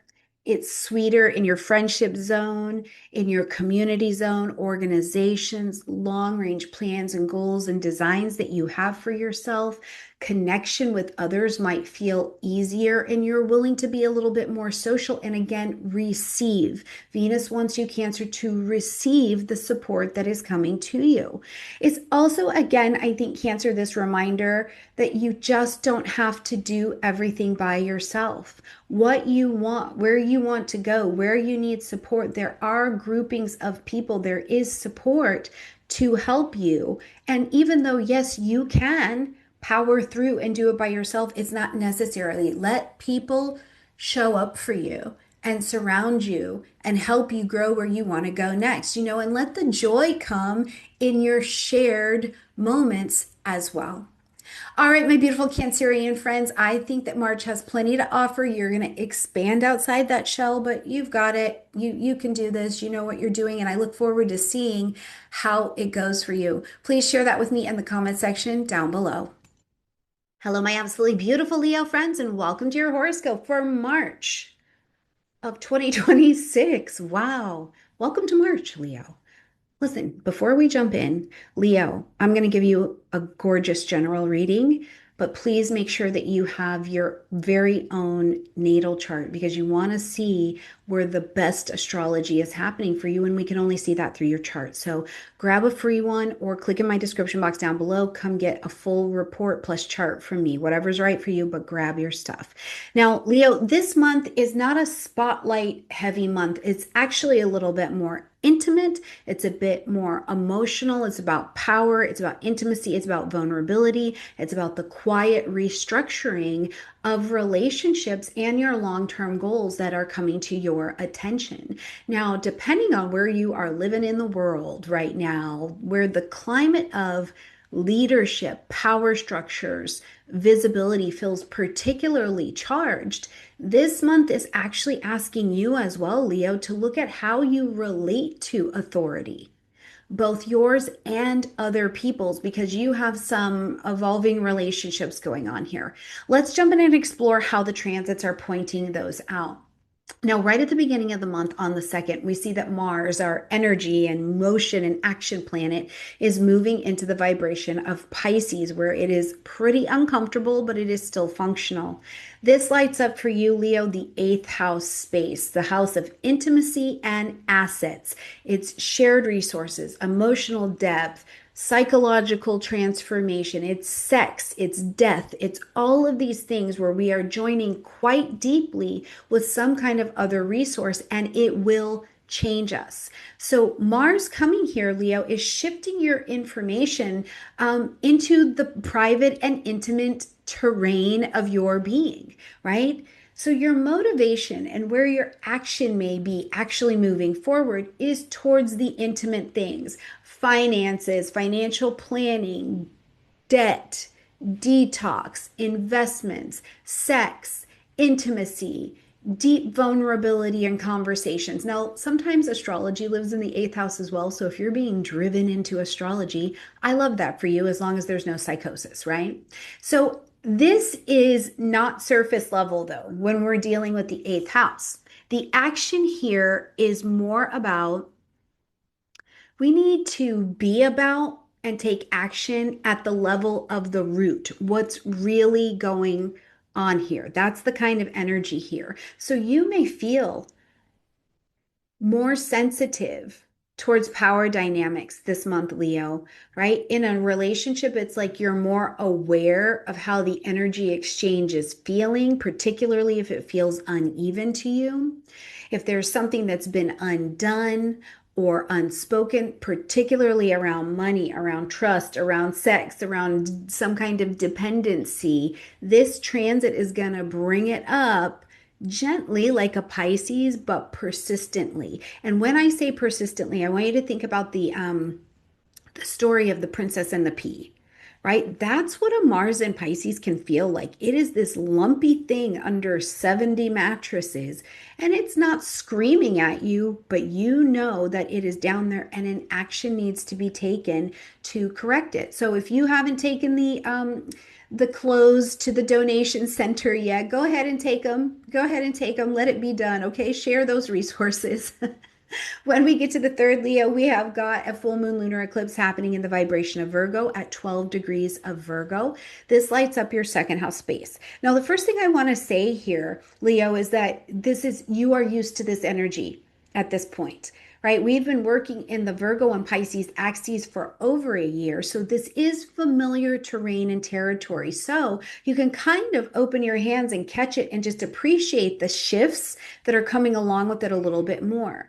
As it activates the 2nd house of income, how do you use your creative skills and talents to allow resources to flow towards you? Your value, what do you value? Your self-worth, these all live in your 2nd house space. So as this eclipse is happening here, it's bringing something financial or value based to some kind of culmination, right? There's got to be a shift and a pivot here. So for some of you, this can be a wake up call, honestly, around how you earned, how you spend, how you measure your worth. And it can look a lot of ways. Some of you might decide that you're like, I'm not spending that money anymore, or I'm going to shift my pricing in some way. I'm going to have a change of some kind of income stream that is again flowing towards me. Or it can be you confronting some kind of belief that you have that is tired. It is tired and it's linked to performance and productivity based on what you're actually receiving on the other side. So I would ask you to think like a Virgo here in terms of your money, in terms of what you value. Are your financial or value structures set up in a way that will sustain you long term, right? That's a very earth sign kind of energy. And if you've got things in place, but there's just a couple leaks, remember, Virgos are great editors. This could just be a transit of refinement. As we get to the 6th, we see that Venus is entering into the vibration of Aries, lighting up your ninth house space, publishing, marketing, broadcasting, expansion, faith, legal things, including immigration or language, travel, long distance travel. We're talking about you're jumping over an ocean in some way, right? But as Venus is here, Venus is not a hustle hard energy. So Venus is attracting, it's pulling energy to this area of your chart. So it's bringing warmth. It's bringing an inspiration. It's bringing friends. It's bringing social things. You might feel a lot more drawn this month to learning, to travel, to that spiritual growth, to picking up that phone and having that like big picture esoteric kind of conversation. Maybe it's that you're finally putting out your content, your podcast, your work. You're feeling lighter. You're feeling a bit more curious, and it can be very, very well received. Now, remember, Venus is still Venus. So as it's attracting in the help and the support that you need, the finances that you need can also be pulled in if you tell them to come to this area of your chart. When we get to the 10th, excuse me, we have Jupiter coming direct in the vibration of Cancer, which lights up your 12th house space because Cancer is just one house behind you.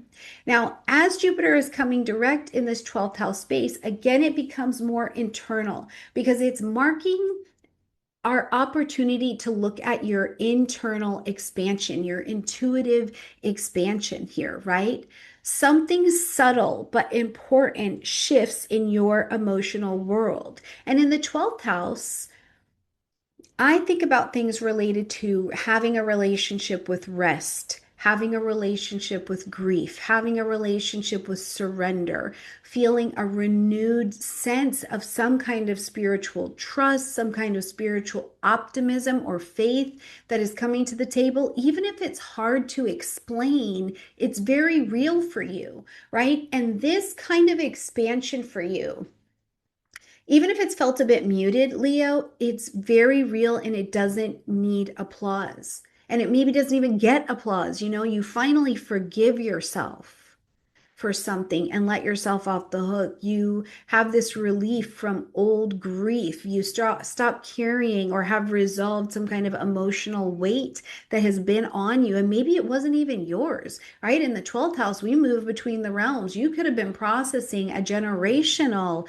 grief that was coming up. But this transit is going to support the beginning to move forward from just sitting and needing to review and heal the grief space. On the 18th, we've got a new moon that is happening in the vibration of Pisces. Now, to be clear, this is not an eclipse. This is just a new moon. We'll have our Pisces eclipse at the end of the year towards August timeframe, okay? So this is just a new moon, and it's at 27 degrees of Pisces. And you're planting your seeds of intention here in this 8th house to begin a new chapter. It's around intimacy. It's around a different relationship with financial partnerships, investment, emotional transparency, trust, vulnerability, sex, death, debt, taxes, detox, right? These heavier energies that we interact with. And some of you may just do those things. You restructure a debt, you renegotiate some kind of shared responsibility that you're in with another entity. Maybe there's an easier time opening up around something that is a lot more vulnerable to you. And again, this is Pisces energy. So it's not necessarily that it is this really dramatic transformation. It's just intentional. And it is a piece, I think, of looking at how you redefine what power means to you because you're learning that vulnerability does not make you weak. It, in fact, deepens you. As we get to the 20th, we see fellow fire energy coming to the table. The sun enters into Aries. It brings us into the equinox, into your ninth house space. And every year, as the sun enters Aries, your ninth house momentum returns here every year at this time. So if you really want to do something delicious for yourself, go back every year and see what happens for you, or what energy comes to the table as the sun gets into Aries. It's in the same place every year. But your light, your heat, your vitality, your renewed confidence comes back in your ninth house area. So now you're ready to take on that course. You're ready to take on that higher education. You're ready to take a leap of faith. When somebody presents you an opportunity, you're ready to go. It's a powerful time, but it's also a powerful time to again move with a lot of intention. You're reconnecting to some kind of larger vision that you have now. Leo, why are you doing what you're doing? How does that fit your larger vision? How does that fit a meaning or a truth that you have? What kind of life are you building? You're a fire energy. It's a fire energy year. What kind of leader are you becoming? Even if the answer is not fully informed yet, your enthusiasm around it, you have a lot more of it. Now, as we get to the 20th, we see that Mercury is stationing direct in the vibration of Pisces. It moved into its pre-retrograde shadow time February 11th. So we've really been in a little bit of the communication fog for a little bit. And now we're seeing Mercury come direct. So clarity around death, debt, sex, intimacy, taxes, joint financial resources, those emotional entanglements, things about trust and vulnerability, the conversations can come more online now. There's a clarity. So if some of the dynamics felt a bit confusing, um, now you're coming back online. Or if you just felt over these last few weeks that yes, you've been in the midst of these eighth house conversations, but you haven't really been willing or ready to deal with them, now it's like you're circling back to it, right? Because trust and clarity are coming back online and you're like, oh, okay, I understand what we're saying and what we're doing. So use that transparency energy now that the vibration is set for it moving forward with clarity. When we get to the 28th, lovely aspect. We've got transiting Saturn, who's over in Aries in your ninth house. And then you've got transiting Pluto, who's over in your seventh house. And they are in a sextile to one another. And I like this because I think it's a really stabilizing energy for you, Leo. Saturn in this ninth house, Saturn's over here. Saturn in this ninth house, well, in my mind, Saturn is in this ninth house, asking you to take your beliefs, your long-term plan, your strategy, your faith seriously now.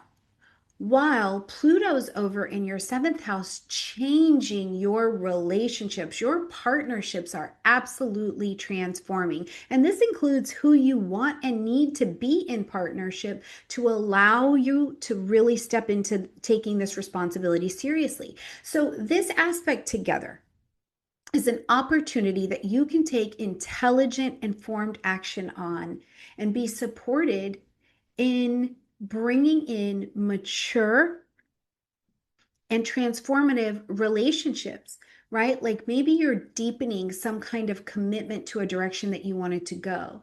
You're redefining some kind of boundary within relationships because you're having to take it more seriously. Or you're inviting in and actively stepping into some kind of partnership that is helping you expand your worldview in some way. And again, this is less about like romance and drama. It's more about structural alignment in your relationship. So try to think of it from that perspective. Now, as we're going to end the month on the 30th, we see that Venus is coming back into home court terrain, with Venus moving back into Taurus. Now, Taurus is a fellow fixed sign for you, so this naturally sits a little bit square to your energy, so it can be challenging. But in your 10th house, again, Venus is calling in and attracting. And this is about your career, your public reputation, what we call you in public. And this can include, what is your title we call you in public? Do we call you mother? Do we call you father? Do we call you auntie? Do we call you CEO? Do we call you astrologer, community care rep? You know, like what do we call you in public? And Venus is supportive here. It's bringing attention and appreciation towards you, towards that title, towards your professional growth. And after a month where I think you've been doing a lot of recalibration in this month, this recognizes some flow coming at you a bit more easily. Particularly, it's not because you forced it, it's because, Leo, you have stepped up in your understanding about where you're responsible for holding the title that you've been given, right? It's like you're doing the work and that's bringing the praise. You've aligned yourself with what you believe about that role, and now the appreciation or the money or the recognition can start to flow for you, which is an interesting thing because the entirety of the month and leaving it with this Venus in Taurus tells me that, Leo, you don't need to roar this month. This isn't a month where we need your roar. You just need to move with that Leo, that lion integrity, and let it flow from you, because the spotlight will naturally find you when you're ready and you're bringing that to the table. All right, my beautiful Leo friends, I hope you have a gorgeous month. Please share with me how it's unfolding for you in the comment section down below. I love you, and I'll see you next month. Hello, my absolutely brilliant and beautiful Virgo friends, and welcome to your horoscope for March of 2026. And Virgo, while this is a pivotal relationship month for you, I just do want to remind you to please make sure that you have your very own chart, because you want to actually see where this is happening for you personally, not just in the general, okay? And not everybody's using whole sign houses. So please just grab your chart so you can look at where this is actually happening for you. But that said, your relationships do continue to be a bit on the shift, and it is really reshaping this month how you are actually showing up in the partnerships, how you're going to define commitment and what you would like to commit to, and how you're going to balance what is independence and where you would like to have your collaboration. You know, there's a lot going on in the external collective vibration right now that has a lot to do with stress and with where pressure and where burnout are at. And you looking at where you're quietly doing labor that is not necessary, and possibly even labor that you have taken on that you weren't actually assigned. And this month, I think, is going to ask you to begin the process of having a withdrawal from that so that you can recalibrate. It's a big month, Virgo. We're coming in at the beginning of the month with your ruling planet Mercury still in retrograde. So we're not coming in with all of the senses just pointing forward. Instead, there's still actually quite a bit of review that you're sitting as we come to the month. So I just want you to be aware of that as well, that some of the things may be taking a little bit longer to absorb this month, and that is okay, particularly in the areas around your relationships, Virgo, where you actually have support. And it's maybe taking you a minute to soften to actually receive that. Okay, let's jump in and take a look at this month. So right here on the second, we've got Mars moving into the vibration of Pisces. So right across the street in this seventh house axis. Now, the south node has been in your sign. The north node's been in Pisces. You have been releasing some control, some perfection mechanisms, these kinds of things, and moving towards having some more trust and more faith in receiving. And it's probably going, I hope, very well for you. But now, as Mars is coming here into this Pisces vibration and lighting up the action and the movement of your seventh house, conscious, chosen, one-on-one partnerships and relationships. So that's not just romantic, it's business, it's mentors that you're collaborating with, it's open enemies. Maybe you have a legal case going with someone or something like this, right? Mars is bringing motion and bringing energy here, and it can also bring a bit of tension into your close relationships. Now, Mars is Mars. Mars is here to make sure that the poison is not seeping into the system. It's coming to get the inflammation going, to let you know there's a pain point, and to treat this area. So it can feel like in this area, there's a fair amount of emotional or unseen tension that is kind of presenting itself in your one-to-one dynamics. And the deal is you've got to gather your resources and directly try to address them instead of analyzing them. And the honest addressing of this is going to be like what's at the root. It would literally be statements that sound like, I hear you're saying that things are okay, but I'm having this sense, very Pisces, I'm having this sense that maybe something's not copacetic. Can we work through that, right? Because That's where you're trying to get to. Now, this transit, I want to be clear too, isn't necessarily conflict driven, but it is highlighting where something is unclear, a boundary is unclear, an emotional expectation needs to be clarified, something like that. So if it's been simmering quietly, Mars is going to definitely be getting your attention through this transit. Now, when we get to the third, we've got our last Virgo eclipse, and you've been eclipsing for a year. So, good job. You made it. A lot of change, I think, has probably come into you and come out of you as well. And now we'll have this last Virgo eclipse on the third, and this is going to be at 12 degrees of Virgo. So, right there in your first house space. Now, it's a lunar eclipse, so it's asking us to end something, acknowledge something, or to make an adjustment so that over the next 6 months, we can let go of what is no longer the goal in the vision and pivot in the direction of what still needs our attention. But for you, Virgo, it's deeply personal. It's deeply personal. This is how you feel and see about yourself. It's your role, your boundaries, your capacity, right? And it's all coming to some kind of culmination for you here. The moon here for me really, it doesn't only heighten the emotion, but Virgo, it is a bringing of clarity. It can be a bringing of clarity for you. So if we're closing in and moving towards this last eclipse and you're feeling a little bit more exposed or more sensitive than usual, that sensitivity is almost, I think, the indicator that you've stopped trying to be hyper controlled or hyper polished in some way. And that old version of you is kind of moving out, and now you're able to be a bit more connected into trusting what's happening around you. And I think that this it's also spoken to at this eclipse because the eclipse is not standing by itself. This eclipse is going to form a beautifully supportive sextile to Jupiter, who's over in Cancer. This lights up your 11th house space, Virgo. So this is protection and this is perspective, right? And one of them is that you have support. Virgo, you have support. It might not be where you're trying to make support happen, or it might not be in the way that you're thinking it should happen, but you have support. It's all around you, right? Friends, collaborations, communities that can be honestly in alignment with where you are in your life right now.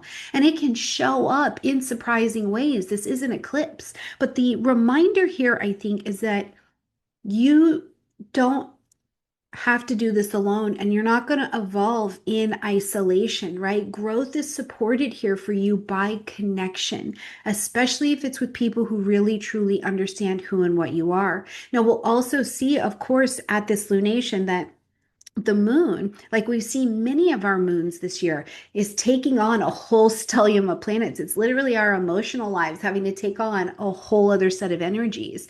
And this is opposing a Pisces stellium in your partnership house. So again, the intensification of your relationship themes lets us know we're looking for a balance between that first and seventh house energy. But you may, I think, at this lunation, taking these things on, you're realizing now where you've been over functioning. You're realizing I've been carrying emotional labor that actually nobody assigned me. I've just been taking it on for whatever reason, right? Now, whether that's in a partnership with a client, with somebody you're in collaboration with a partner, there's just been something that has been unclear, and now you've got more clarity around it. And so the question I just want to leave you with is, where do you end, Virgo, and other people begin?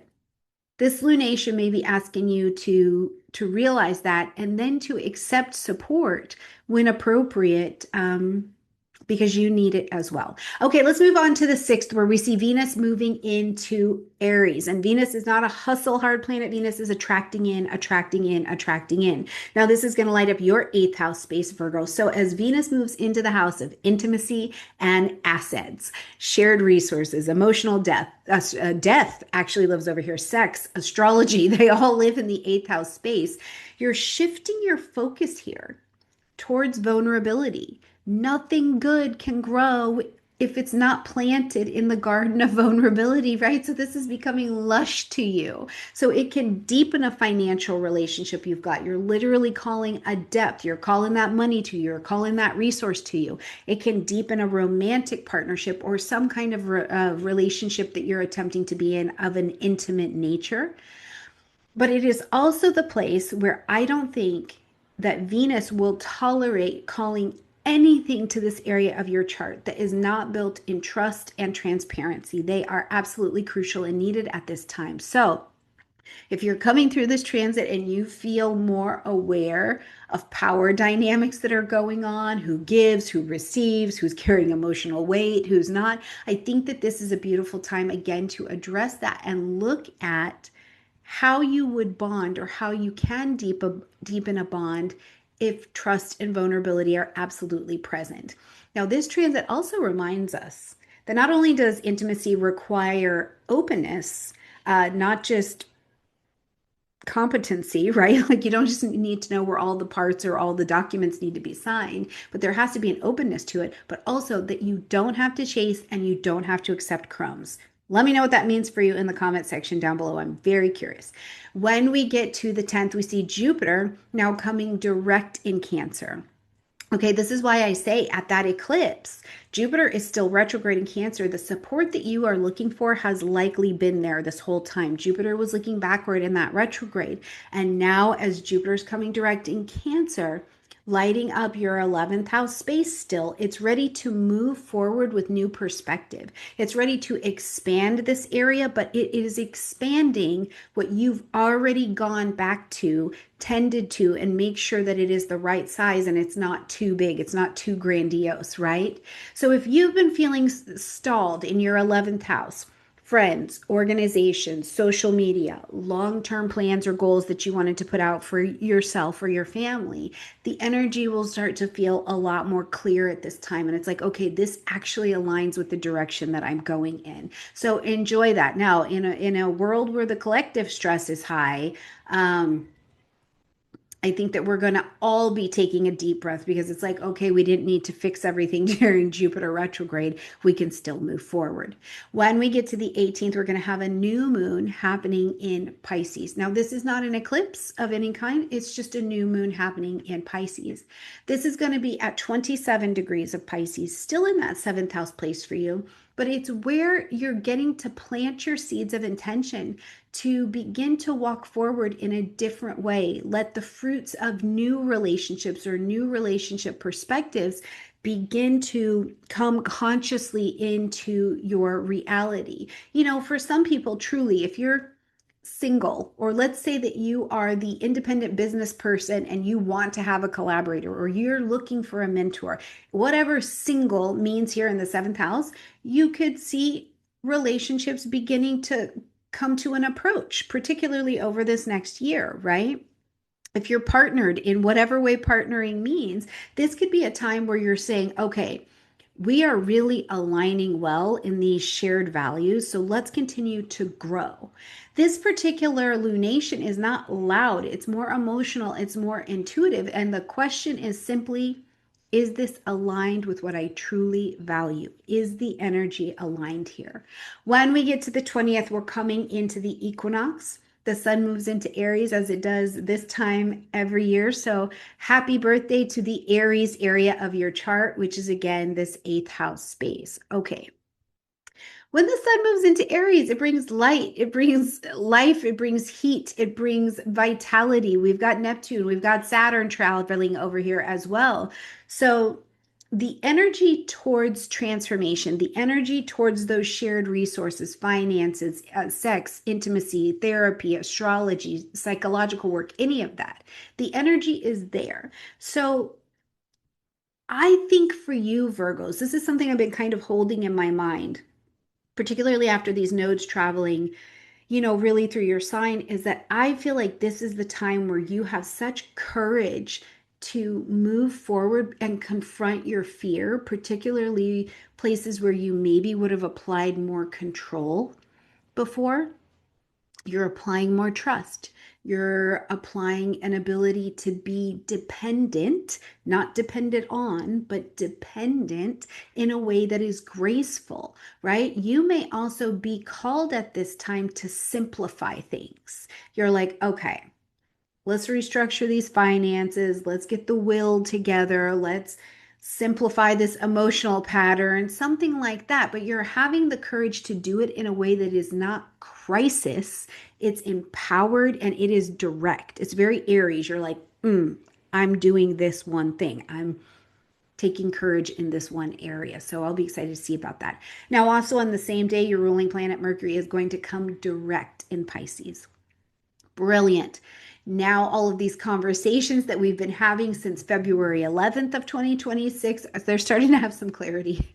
They're starting to have some clarity. It'll be the perfect time from here moving forward. If there have been misunderstandings, lack of clarity, lack of certainty, lack of honesty, too much expectation, clarify those things now. And particularly, if you were using something other than vulnerability, this may be a time where it becomes clear and in the coming weeks and you're like, ah, okay. And you're able to apply that more vulnerable perspective. When we get to the 28th, we've got Saturn and Pluto in a brilliant sextile with each other. So this will be a conversation between your 8th house and your 6th house with Pluto in Aquarius, okay? So as we're traveling here, the sextile creates a pocket of opportunity that we can intelligently take action on, and we usually do. So I think that this is quite stabilizing for you in these areas, actually. You know, things around work, things around responsibility. I think that Saturn is asking you here, Virgo, to say, okay, I'm going to take some financial, some trust, some vulnerable boundaries really seriously now. And then Pluto is over here actually just transforming your daily life and your daily routines so that you get to stabilize with a bit of grace in these areas. So it really does help to reset structures around any kind of labor, Virgo, that you are taking on, both emotional and practical, okay? But it will also, I think, help you be clear on what is your responsibility in your relationships, because the effort needs to be sustainable. Because if not, Virgo, what happens is we lean to the other side and we become the martyr Virgo. And you got to get off the cross. We need the wood, okay? All right, then we're going to close out this month on the 30th with Venus moving into home court terrain, back into the vibration of Taurus, lighting up your ninth house space, publishing, marketing, broadcasting, international travel, expansion, immigration, legal things, higher education, all of those things is where this expansion becomes possible. But Venus, again, is a calling in planet, right? The intensity of what Venus will do here is call to her in a very steady way. You will call travel. You will call learning. You will call spiritual growth. You will call that higher education. You will call a new perspective. And Venus wants to make it a bit nice. So this is a deeply relational transit as well. You may be honestly seeing with a new perspective, with taking some new things seriously, like not being in control of everything, or wherever your control mechanisms were coming up, that it softened you, and the growth and the people and the situations can feel quite pleasurable. It's very Venusian, and it's home court advantage in Taurus, so there is a power working here. It is okay to slow down while Venus is in Taurus, receive the beauty of the view around you, and just absolutely take it in. And if you can have a snack while you're taking it in, that Taurus area of your chart will also very much so appreciate that. All right, my beautiful Virgo friends, I love you a ton. Please let me know how the month is going for you in the comment section down below. I love you, and I'll see you next month. Hello, my absolutely brilliant and beautiful Libra friends, and welcome to your horoscope for March of 2026, where Libra, this month is not something I want you to like. It's a significant month. I think it's a little bit more quiet, even though we're headed into Aries terrain and it puts a lot of opposition on you. Um, the month activates the structural pieces of your chart, but it's more about where patterns have been formed, habits have been sustained.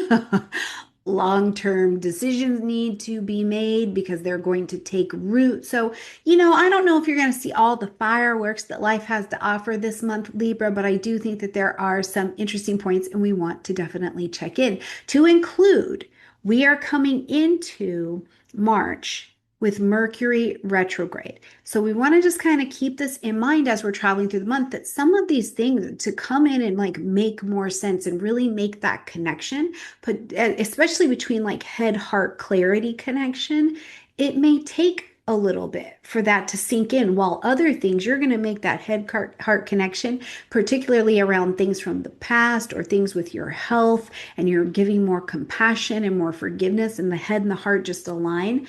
So I just want to put that out there up front as we're coming in. We're also coming in getting ready for an eclipse. So the energy is vibrating as we're coming in. Fireworks, I don't know, but vibrating for sure. Let's talk about what's going on this month. So on the 2nd, as we're coming in, we see Mars moving into the vibration of Pisces.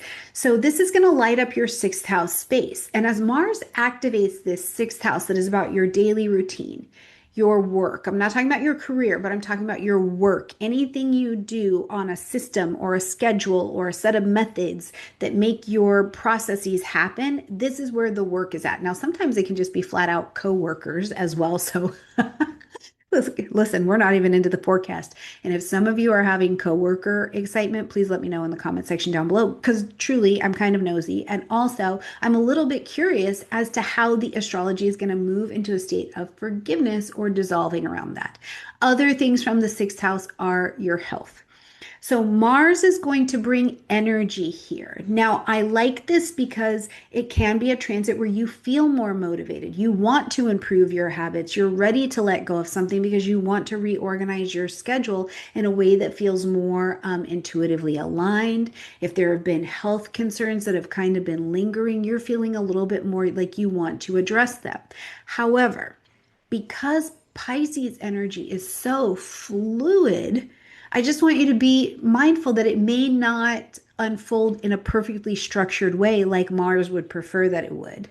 Now, you may also feel with this transit over these next weeks, like you get these bursts of energy and you're ready to take on the world, and then you need a nap, right? Or you're like, oh, I'm flowing, I'm in the inspiration, and then I'm in emotional fatigue.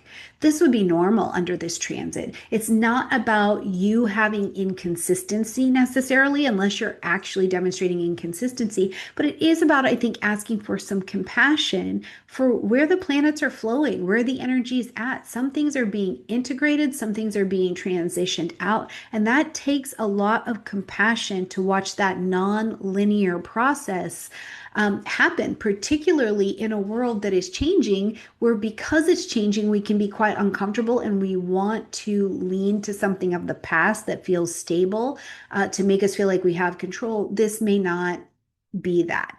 Now, if your work life itself has been chaotic or it's been unclear, I think Mars will stir some things up. It'll inflame it so that things can get clarified. Okay. Now, on a general, I am not a medical astrologer. I want you seeing Cameron, Judith, Kira, any one of them. Heather from Astrology with Heather does medical astrology. See any one of them. But Mars coming to the 6th can bring inflammation, and in Pisces, inflammation of the mucousy kinds of things. So just be mindful of that as well. Now, when we get to the 3rd, we're in the terrain of this eclipse. The eclipse is going to be happening at 12 degrees of Virgo. This is going to be the last Virgo eclipse that we're going to have, not for the rest of our lives, but for a while. And this is lighting up your 12th house space. Now, it's a lunar eclipse, so it is asking us, Libra, to end something, acknowledge something, or to make an adjustment. We need to pivot here. You've reached some goal. And likely there's been a lot of work that has gone into this because the South Node's been traveling through Virgo. So you've been letting go of and surrendering and giving up some elements of things needing to be perfect, needing to be controlled in a certain way. There's been a releasing of that. So now that that has happened, where does that leave you where you need to pivot to go to the next portion of the journey? I think that, obviously of the month, this is one of the most internal and emotionally revealing moments that you're going to have over this next 6 months. because subconsciously there has been karmically, spiritually, even working on a project, there's been a clearing, but it's been going on behind the scenes, something hidden. Patterns of over accommodation, patterns of I have this private stress that I'm not sharing it with anybody, but I'm burning out, even though I'm still looking good in public. Quiet fear that's been going on, things with addictions, right? All of this can be coming into awareness. Having a relationship, an actual functional relationship with rest, with it's okay to put things down, may be really prominent in your awareness here. So, again, though, if you are feeling a little bit more tired, a little bit more introspective, a little bit more emotionally porous, that would be normal. But this moon has got a couple things going that I want to address here. One, we see that the moon is going to be taking on a Pisces stellium. And we see this with the several of our moons this year. It's the one little emotional moon taking on a whole gang of planets, right? So as this is happening, that's back up into your sixth house space, these daily routines. So it gives me this sense and sentiment, Libra, that at this lunation, you are very aware of what you've been carrying internally and what your daily life can't hold anymore, right? Like it's really, you're feeling the opposition of it. The work expectations have been unclear. You've been in a state of burnout. And the truth is, whatever needs to shift here has to be sustainable for you next. And you do have some support here. You know, first of all, you could be manifesting some time off. Now, this gets interesting in Pisces, right? Because if you're like, something needs to change, universe, help me, you maybe want to put some specifications on that, because in Pisces, you know, you're trying to go to work and you're like, I'm tired, I'm burnt out, universe, please help me. And it twists your ankle. Pisces is rolling the feet. So we want to be very specific with what kind of time off we would like to have. We would not like to exacerbate a health issue or anything like that. But you also have support, because we've got the moon forming this beautiful sextile with Jupiter and Cancer here in your 10th house. This is again why I say you might be manifesting something in your work or in how you're moving in your daily routine, particularly because at this point Jupiter is still retrograde. So what you're working on and you're asking for some kind of take some kind of action on, it's already been on your table. So this is where, though, I like Jupiter in this position because it offers protection and perspective, right? What's going on here? You have protection and perspective. Something could privately feel like it is really dissolving. Maybe you had this long-term path and it feels like it's collapsing, it's not working out. If it's collapsing, it's because it needs to, because a recalibration is available here. Take it. I would highly suggest that you take it, because Jupiter here has a suggestion that personal growth, the recognition, all the dream is still possible, but not until this area is recalibrated. Let me know how that's ringing for you, even before we're at the eclipse in the month. Okay, when we get to the 6th, we see Venus move into the vibration of Aries, lighting up your 7th house space. We've got Neptune, we've got Saturn here. The gang's all here. So the 7th house, and Venus being your ruling planet, is trying to bring some sweetness to some things we've been trying on in the 7th house area and arena. Now, it's bringing the relationships for sure into focus, but it is about what you're drawing in and how you're receiving. How are you getting along with others in your relationship zone, Libra? This is important. So bring it in, receive it, receive the warmth. Receive the attention, receive the attraction, let it come to you. Now, at the same time, listen, I have Venus in Aries, so I know this is true.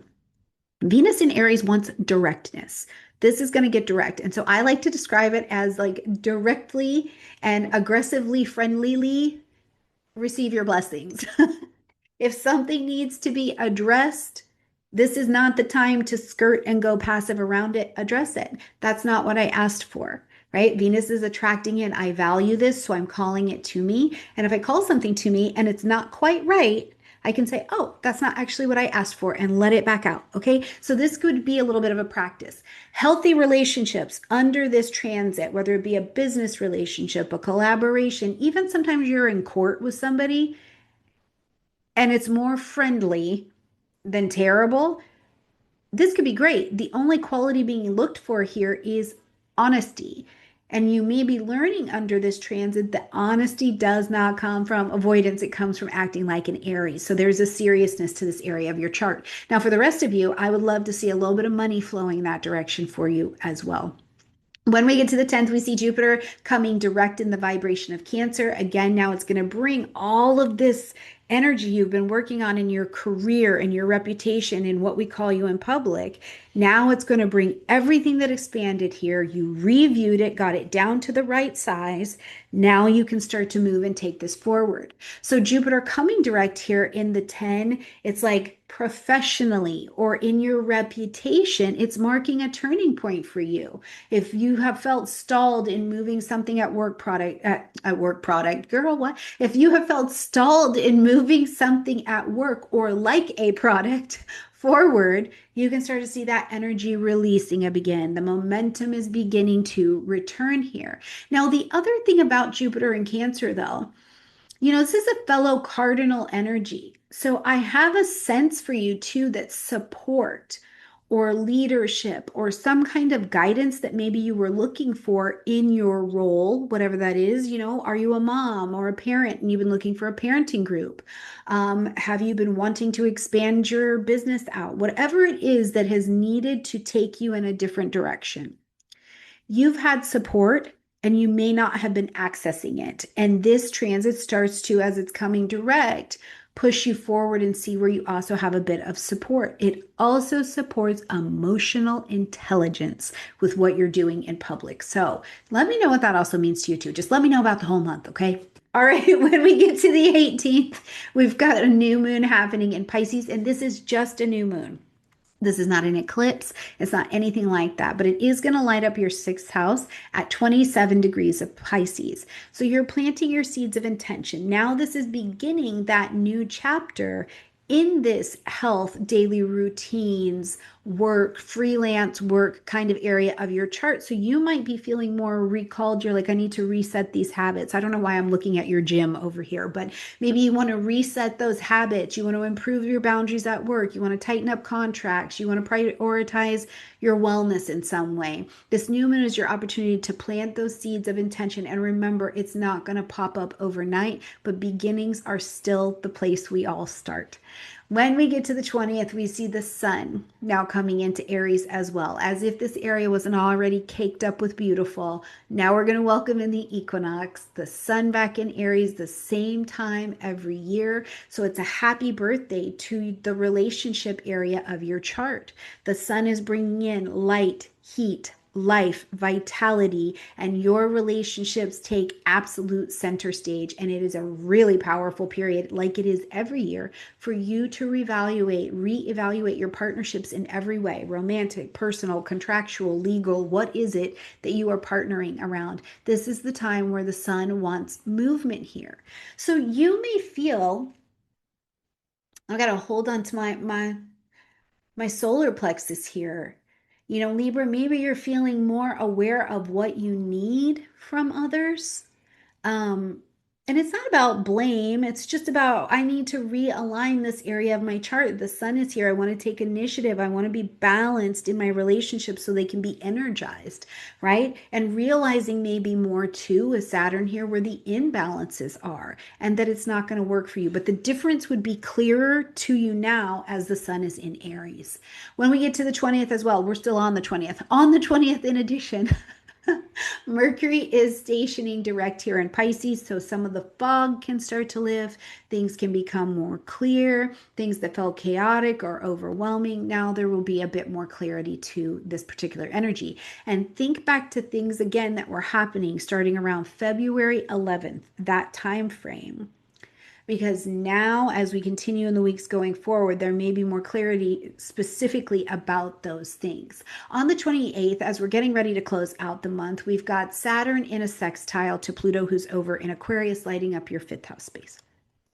Now, because this is a sextile, it grants us a pocket of opportunity which we can intelligently take action on. And it's a really stabilizing transit, actually, because Saturn in the seventh house, Saturn's over here, Saturn in the seventh house is going to ask you to take responsibility for your partnerships and where you're taking commitment serious.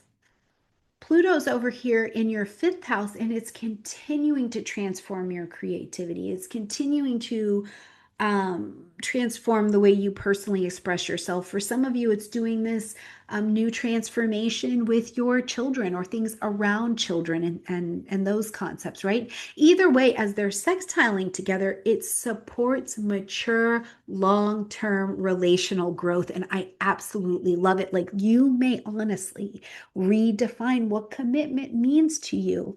What does it mean to strengthen a bond between you and another person, particularly in your evolving identity? Maybe what worked a year ago just doesn't fit now. Maybe you are what doesn't fit with you anymore, and you're allowing the evolution to happen. It's not drama, it's just a restructuring, but very consciously. Now, as we're going to get to the end of the month, oh, your ruling planet Venus gets all but comfortable, very, very comfortable, right? On the 30th, we see Venus moving into fellow Venusian home, Taurus. So when the ruling planet is comfortable, the game typically feels very good. This lights up your eighth house space. And again, Venus is calling and pulling in. So the space of intimacy, assets, death, debt, taxes, collaboration, sex, astrology, they all live over here. You might feel more grounded now in what your relationships are, have been, what you've worked out as the transits have been going on. You're feeling more secure. There's more secure financial or shared and vulnerable resources here in this area. And I think after months of doing a lot of clearing and a lot of relationship recalibration, this might actually just feel lovely and steady to you, right? Like, emotional depth does not have to be nervous system frying. It can feel safe to have a relationship with rest, ease, attracting, trust, vulnerability, money, finances, debt, getting out of debt, right? So there's a lot that Venus is pulling in this area. Now, I do want to say in the tone of collaboration as well. I think that this can look a couple ways. One, it could call a collaboration to you, and it's very good, profitable, or resource beneficial to everybody involved. And the other is sometimes the collaboration is more romantic, but it would be a more serious romantic calling in. It wouldn't be something that is like, for the next 6 weeks, let's be in love. It would be something you're taking a lot more seriously. All right, my absolutely beautiful Libra friends, please let me know how the month goes. I can't wait to see where you're getting into. I love you. Have a great month, and I will see you in April. Hello, my absolutely brilliant and beautiful Scorpio friends, and welcome to your horoscope for March of 2026. Where Scorpio, this month, it's interesting because this month you're being asked to kind of recalibrate this balance between joy and responsibility, because you are being asked this month to definitely lean into and reconnect with what makes you soft, what lights you up, what gets your creativity going. And then while simultaneously you're being asked to restructure how you work and manage your daily life. So it's not necessarily light energy happening this month, but it is really purposeful energy. All right, Scorpios, before we jump in, please make sure that you have your very own natal chart, because I'm going to give you a really good general reading. But what's going to be the best astrology is your astrology. And you can only get that from your chart. So make sure you've got your chart. And if you don't have one, get one for free online, or come and get one from me in the description box down below.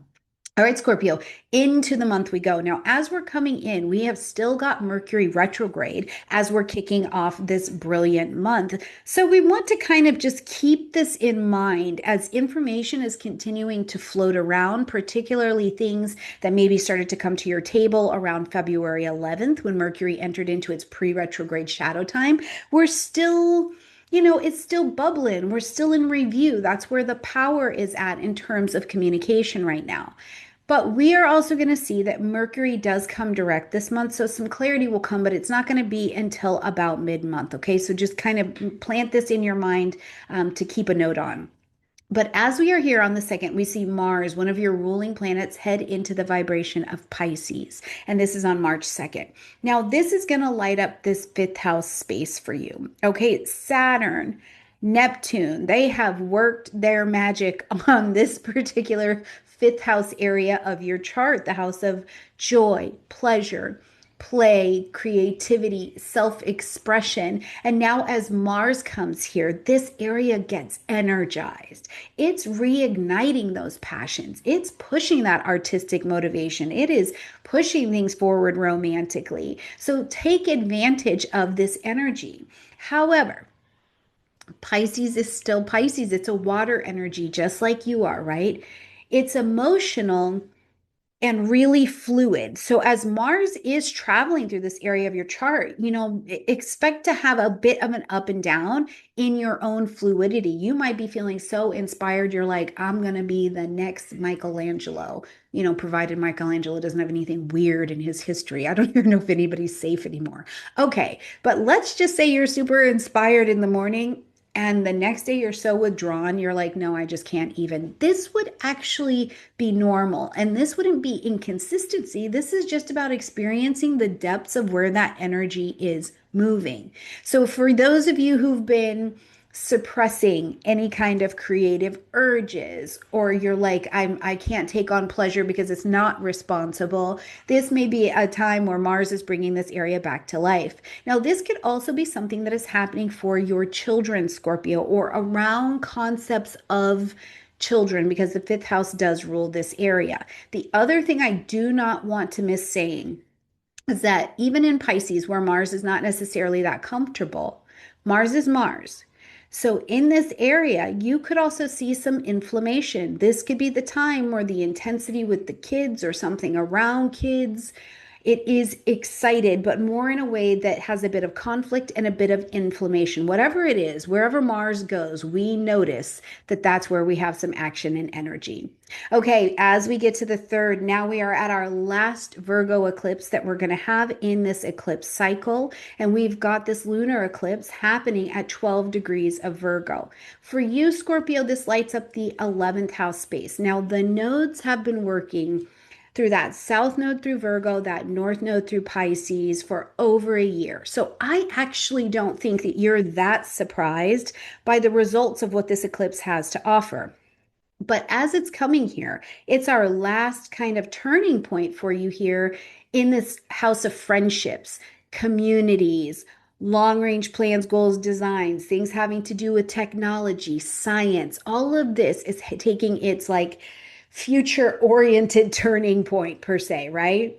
Now, the moon here in Virgo is taking on this Pisces stellium that is over here in your fifth house. And this is why I say I think that you're feeling a bit torn or needing to reconnect to this space between what is responsible and what is creative and what's the balance here. But it does create this tension at this lunation. And it's like, what is my personal joy versus what are my collective expectations?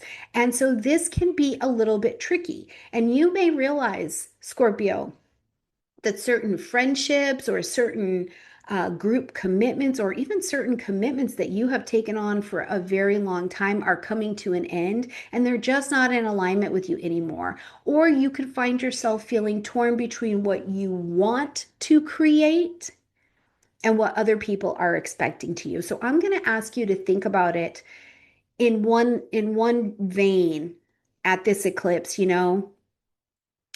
are any of the long-term goals that you are making right now rooted in something that you are passionate about? And it doesn't have to be massive. Or are all of the long-term goals just rooted in pressure? Okay, so ask yourself that question. Now, I want to also point out one set of help that I think that you have at this lunation, and it actually tells us that something you've been trying to bring in is already working, and it's not necessarily a destabilizing eclipse for you, Scorpio. It just can be a little bit tricky. The moon is forming the most lovely and supportive sextile to Jupiter in Cancer. And Jupiter is still retrograde in your ninth house. Publishing, marketing, broadcasting, beliefs, faith, higher education, legal things, long-term travel, all of these things are getting this support. But because Jupiter is retrograde here, it's telling me you've already been thinking, moving, working on this in some way. And now, not only do you have that beautiful perspective that Jupiter brings and some protection here as well, but you have wisdom. So, what you are looking at letting go of, even if the friendship or the group orientation or the higher education shifts, it's just evolution. And I think you really deeply know that. Okay. When we get to the 6th, we're going to see that Venus enters into the vibration of Aries, lighting up your 6th house space. Now, Venus is, of course, joining Saturn, joining Neptune, who have recently come back into the party in this 6th house area. And as Venus comes into this space, Venus is a calling in and attracting in planet, right? It is deciding what it values very clearly and then magnetizing it and attracting it to you. So in the 6th house, this is about work, health, daily routines. This is about your mental health and wellness, and including how you're talking and speaking to yourself. Maybe you've been of service or of care, a caretaker to someone, right?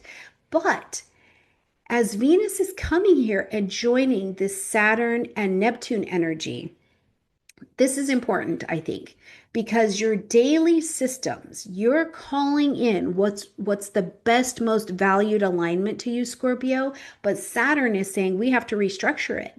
You cannot get value out of this system that you have right now because it's not going to give you fruit, right? So then we have this subtle dissolving of these systems that I think is the responsibility of Neptune. And now with relational focus, with attracting in, Venus can call.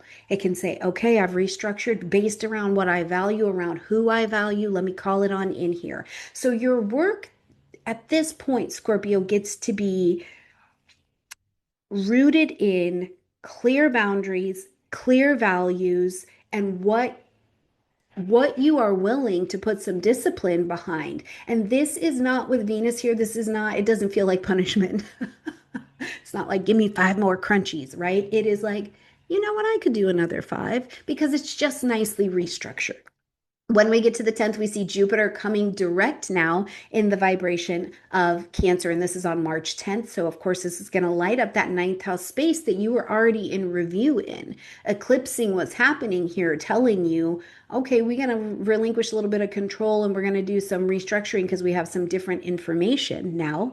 And so, as Jupiter comes direct here, the things in this 9th house area that you've been working on since last May, and they came in and expanded or got really big in some way, then you got them down to size in the Jupiter retrograde. Now, all that energy that maybe felt stalled when you just got it perfect, it starts moving again. And there can be this renewed optimism that comes with your expansion as well. You're like feeling positive about your future direction because you know a little bit more about what it is, especially if the eclipse stirred up the right amount of social uncertainty in you, and you were like, well, I'm not sure who I'll be connected with. I'm not sure exactly how I'm going to get this done. I don't know about this technology. Whatever the I don't know is, now your path seems clearer with Jupiter direct. Now, when we get to the 18th, we've got a new moon happening in Pisces, and this is not an eclipse, okay?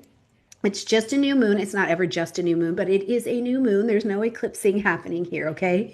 So this new moon is going to be happening at 27 degrees of Pisces, also giving us an indicator that this is a very mature moon. At 27 degrees, something wants to be started. Something is ready. It's loaded with wisdom. It's loaded with intuition. It's loaded with creativity, compassion, forgiveness, all the Piscean words, and it wants to begin.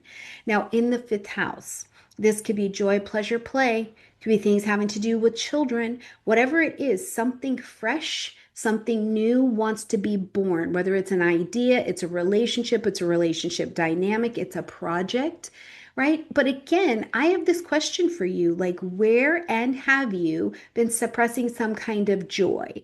And this is giving the reset to that particular area of your chart. Let me know in the comment section down below because you're allowed to create something or just be joyful for the hell of it. Like it doesn't need to have any other reason besides just your joy because that brings you alive. And the alive level of a Scorpio is so intense and so beautiful that I think it's a gift to the world, honestly. All right, when we get to the 20th, couple things happening. First of all, we've got the sun entering into this vibration of Aries, welcoming in the equinox for us. The sun comes here at the same time every year, so happy birthday to this area of your chart. Now, the sun is coming here, the gang's all here, Venus is here, Sun, Saturn, Neptune. It is going very well, right? This area of your chart is energized, but it turns the spotlight and it turns the motivation to your daily life. So I'm telling you, there's something going on in your daily routine, whether it's the diet, the health, the nutrition, the mental things going on, the way you've been structuring your day. This is a serious restructuring period for you. Things need to take a shift around, but you might feel like this increased sense of responsibility here, but you're okay with it. It's almost like you're okay with it because I think the awareness here at this point is that it isn't random pressure. It's really this just needs to be done and be refined. So you're meant to build sustainable things with this particular energy. So take it on and enjoy. Now, at the same time, we're going to see Mercury coming direct there at 18 degrees of Pisces. So communication is going to start to flow again. Things are going to come back online. Your mind is going to come back online. But this is still in the fifth house. So I want you to keep speaking. I just want to offer you encouragement to speak well, speak what you think, have those romantic conversations, even if you're speaking romance back into a relationship you've been into forever. Have those conversations with your kid. You don't need to edit your joy anymore. Mercury's direct. Have those conversations. When we get to the 28th and we're almost out of this month, we've got transiting Saturn in this sextile to Pluto, who's over in Aquarius, fellow fixed energy. Now, this is such a powerful structural realignment. And actually, I talk about this in my book that will be out in May. So I hope you've already gotten it. If not, it's in the description box down below. But with Saturn in your sixth house, already supporting the discipline needed to restructure your daily routines, that whole sixth house story, and to make the effort and feel good about making the effort, even though it's big kid energy. And then Pluto over here in your fourth house of home, family, real estate, property. It's continuing to transform your home, your relationship with your family, the relationship with the deepest area of your chart, your own emotional foundations. Together, as these two are working together and creating a pocket of opportunity that you can intelligently take action on, it helps you to build that new routine. It helps support a new routine that honors those deep internal changes that you've been working on and have been bringing into reality. So I really am pumped for this particular aspect this month because it's sustainable transformation. It's not necessarily dramatic, but it is sustainable and it's enduring because both of these planets are not interested in short-term anything. Okay, as we are going to end this month here on the 30th, we've got Venus entering into the vibration of Taurus, coming into home court advantage. This, of course, is going to light up your seventh house space. So we're going to get relational at this point. But again, Venus here in Taurus. Uranus is still buzzing over here as well. So Venus over here in Taurus, they are quite far apart. So don't worry. Is bringing a stabilizing joy, a stabilizing ease, a stabilizing magnetism into your relationship. So your connections, whether they be romantic or social or business, they can feel a bit stable again, right? You've been navigating the hell out of some creative awakenings, out of work restructuring this month. I feel like for Venus and Taurus, just enjoy it. Have a nice little snack. Enjoy that steady, fixed relational energy. You get to take a break as well, Scorpio. You get to take a break and you get to create the kind of break that feels good, feels soft, feels joyful, feels good to your senses. And it gets to be very practical, it gets to be structurally sound, and it gets to be joyful. All right, my beautiful Scorpio friends, please let me know how the month goes for you. Definitely let me know how the eclipse goes for you in the comment section down below. I love you a ton, and I will see you next month. Hello, my absolutely brilliant and beautiful Sagittarius friends, and welcome to your horoscope for March of 2026. As always, Sagittarius, I'm going to give you a beautiful general reading, but please make sure that you have your very own natal chart because I want you to have the best. And the best astrology is your astrology. So if you don't have one, grab a free one from any one of the sites online. They're all pretty good right now. Or you can click in the description box down below and get one from me, which comes with a report and all of these good things. All right, Sagittarius, this month is an interesting alignment slash realignment for you between home and visibility, right? You're being asked to really rebalance your public life with your private emotional space as we see your 10th and your 4th houses get lit up. So it's going to be an interesting month. We've got an eclipse happening. We've got Jupiter, your ruling planet, coming direct. We've also got a brilliant sextile happening between Saturn and Pluto. So it's a busy month. So let's jump in here and talk about it. Now, Sagittarius, right at the beginning of the month, before we've even gotten into the month, let's remember that we are coming in having Mercury retrograde still. So if things are not feeling like they are the most clear that you've ever been, particularly on topics that came up about, that second week of February, February 11th, things are still simmering. Your best view that you have is still a little bit backwards until we get about mid-month. So just want to take a little bit of pressure and give some clarity to that for a minute. That's so funny to say Mercury retrograde and then the word clarity. Okay, well, on the 2nd of March, we have Mars moving into the vibration of Pisces, lighting up your 4th house space. Now, where Mars goes is where we're going to have a lot of action. We're moving, we're action oriented under this. The North Node has been working through Pisces for you, pulling you towards the destiny of this area of your chart. But now, as Mars comes here, it's activating this 4th house energy, home, family, real estate, property, emotional foundations, things having to do with your lineage, your own emotional foundations. They've all been moving towards exactly what they're supposed to be for you to not only grow, but be exactly where you need to be with who you need to be at this point in your spiritual journey. But this activates all that domestic energy. So you might be feeling motivated. You're like, let me reorganize this house. I want to reorganize my living space. I want to address family things that are going on. I'm going to start that renovation. I would not recommend that during a Mercury retrograde. I'm going to confront emotional patterns that are coming up, particularly if they've been a bit more Piscean, meaning they've been simmering below the surface and they would act a bit more like worry. I've been worrying, or I've been thinking about something more than once a day in this particular arena. That would very much so be a Piscean way of handling that. Now, because Mars wants such activity, but it's in Pisces, the energy is more sensitive here, right? Emotions at home can feel more amplified, or they can feel like they are good to go in the morning. And by midday, it feels inflamed or it feels like there's some conflict here. That would be a normal response for Mars in this particular sign, okay? And it's not necessarily that it's always going to be a conflict, but it's that there's this heightened awareness of what you're doing, what people are doing, what's going on. So if something comes up during this transit and it's feeling unresolved, particularly in your private life, Sagittarius, this transit's going to stir it quite gently, way different than it will in Aries, so that it can be addressed. The other thing I just really want to say is truly, if you're going through the day and you're feeling like you're living your best life, and 2 hours later you're like, I need a nap, that would be normal as well.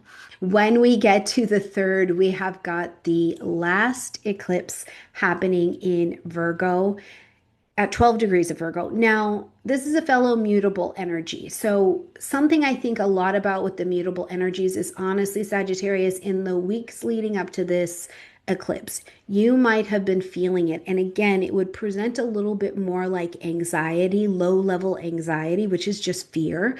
And you could feel it, right? Or a little restless. I don't know what to do with myself. I'm discontent and I can't really tell why. So that could have been coming in for you. So I just want to give that a name as well.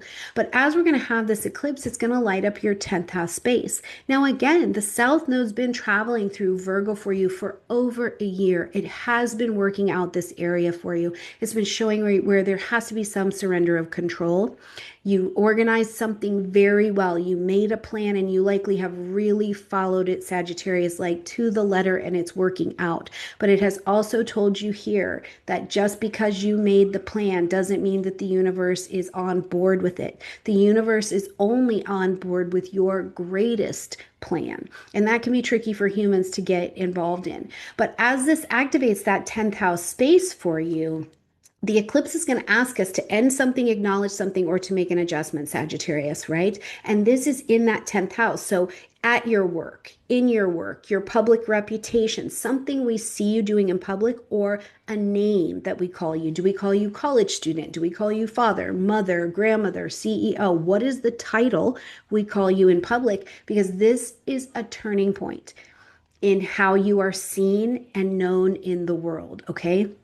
And the moon here is taking on, it is opposing a Pisces stellium in your 4th house. So that is where you have a lot of strength, you have a lot of power over there, but it is creating that tension between the family and what's going on in person, right? I have this public responsibility, or I need to have this job, but then I've also got this emotional responsibility in the house or in the home in some way. So you may honestly be feeling pulled between these two different directions. And honestly, another expression I think is feeling pulled between your own ambition and some kind of maybe emotional exhaustion. Now, here's another helper I think that this eclipse brings to the table to try to ease this and give the pocket of clarity is that this lunation is in a sextile to your ruling planet, Jupiter in Cancer, and it is retrograde. Jupiter in Cancer over in your 8th house space, Sagittarius, is telling us in the retrograde position, you've already been working on this. You have a resource, you have support already here. It's here. It's deep support. It's the kind of support you probably need and want to fall back into in order to do the next leg of the journey. You have maybe been saying no to this support, Sagittarius, okay? And this is powerful at this sextile to start to think, is it a yes or is it a no for me, right? Because you do not need to navigate this next shift of your public life alone because it honestly may not fit the plan that you had made in your head. Now, financial partnerships, emotional, support or emotional systems that have been in place, any kind of therapeutic processing that you feel like you need to do, these things can start to feel like there's more stability coming here or you have clarity about them, okay? And as Jupiter starts coming direct, when we get a few weeks down the road, it'll feel a lot more structured as well. Now, as we do get to the 6th, we're going to see that Venus moves into Aries and the gang is all over here. As Venus moves into Aries, of course, it's going to be lighting up your 5th house space, but it's joining Neptune, it's joining Saturn over here. The 5th house is joy, pleasure, play, creativity. But as Saturn and Neptune are also here in Aries, this is an important transit for you because Saturn is asking you, Sagittarius, Saturn is asking you to take your creativity seriously. There is there is something in the magic of your creativity that will change your life, right? But Saturn is asking you to take that seriously. Now, for some of you, this may also be something around your children, something around a romance, something around a project that you're taking on. Either way, Sagittarius, the 5th house asks you to take a risk to take it seriously. Now, Neptune is here dissolving the illusions you have around being able to use your creativity. You know, let me just give an example because I feel like I'm vague booking just a little bit here. Let's say for your whole life being, you were thinking, I have to get a job, I have to become a lawyer, it has to go like this, I got to pay the bills, I got to do this. It's very, very structured in this way. And you think to yourself, Well, I have the money, I have the availability. I'm going to go take on a residency or an internship in Italy. Let's say Italy because it's Sagittarius, right? And you find out that being a sculptor is something you can actually make a living from, right? So I just want to give you something to think about that. And then Venus is an attracting and calling in energy. So it softens you, it calls the opportunities to you once you decide what you value, and then it beautifies the process. So you might feel even a push towards being more authentic and a push towards being more creative without having to be so performative. Now, Venus is still Venus.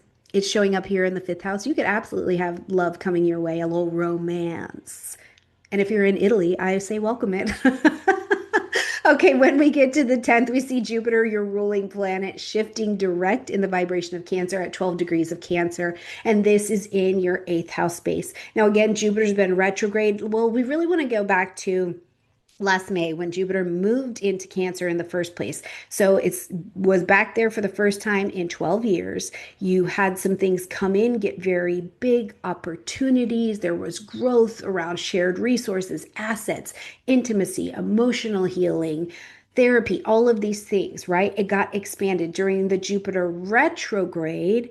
You went back and had to bring that thing down to size, but then the energy was maybe feeling very stalled or paused, like you just weren't sure. Now, as Jupiter comes direct, the financial negotiation can get back to business, the loan process can get back to business, the inheritance can get back to business. Some of you, honestly, if there is a debt, an inheritance, or some kind of like estate tax, you may be actually nearing the end of that. Check your personal chart. But this is where the energy gets moving again. Your vulnerability is your strength. So keep growing in this particular area. You've done a good job cutting back the weeds so that it's not something too big for you to actually take on and handle.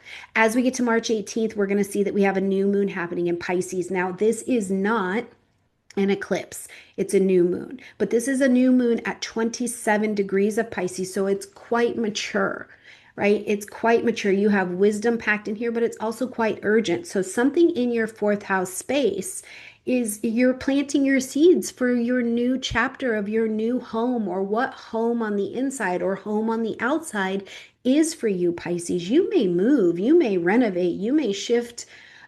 Some of you may be having shifting family roles. This is still Pisces, so sometimes we transition out of worlds. Sometimes we transition out of roles as well. But there's this sense and the sentiment at this lunation that there's just an emotional reset that feels supported at your foundation. It's not necessarily a super loud one, but it's a soulful one. It's an artistic one. And it is also a place for you to redefine for yourself, Sagittarius, what does safe mean to you? When we get to the 20th, we've got the equinox and we see the sun entering into the vibration, joining Venus, joining Saturn, joining Neptune, right? Like it's a party in your fifth house. Now, the sun comes to this area of your chart the same time every year. You sit perfectly trine with Aries energy as your fellow fire energy. So you might be feeling this sense at this point of the month that there's an inspiration, but there's also an accountability that is coming with this, because as the sun comes in and joins these other planets that are already here, um, you're motivated in this area. You want to make decisions in this area, and it's not reckless. Saturn will not have reckless whatever going on. Also, Neptune, though a little bit more dissolving, it's a long-term planet. So it's purposeful, intentional creation that you are going about here.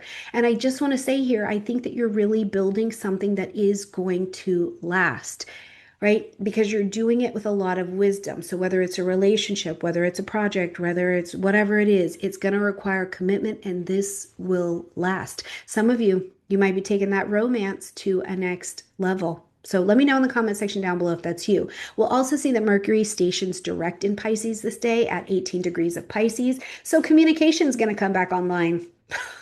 Okay, yay. We can start to review conversations that we had starting February 11th, going all the way until now. It's coming direct. If conversations felt confusing or you felt like someone was challenging you, you may actually be able to see their perspective now, and you're like, oh, okay, well, hold on, that makes a little bit of sense. But home, family, domestic things, those conversations will all move forward. Now, before we close out our month on the 28th, we've got this beautiful sextile between Saturn and Pluto. Saturn lighting up your fifth house space, Pluto's over here in Aquarius, lighting up your third house space.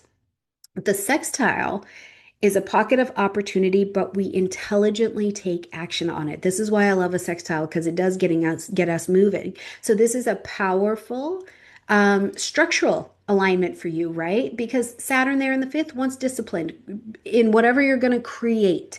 It just says you need to commit and move with discipline in this area. Pluto in the third has been transforming how you think, how you communicate, the information you're engaging with. So together, they help you speak a truth that's more powerful than anything I think you've been able to say in a long time. It helps you build your next vision, your next creative project, your next romance, the things for your children that actually have depth and weight. It is maturity in its fullest expression. And I can't wait to see what each of you does with that. Now, as we're going to close out the month, I feel like we're closing out in a really tasty way. We've got Venus entering into the vibration of Taurus on the 30th, and this is home court.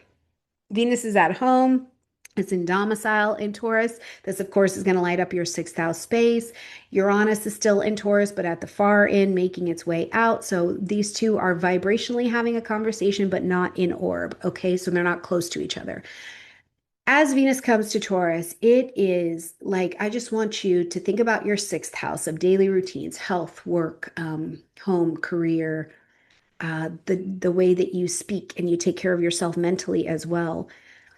This is calling in a softening to your creative restructuring. It's grounding, it's practical pleasure. This is the silk pajamas. This is the creme fraiche.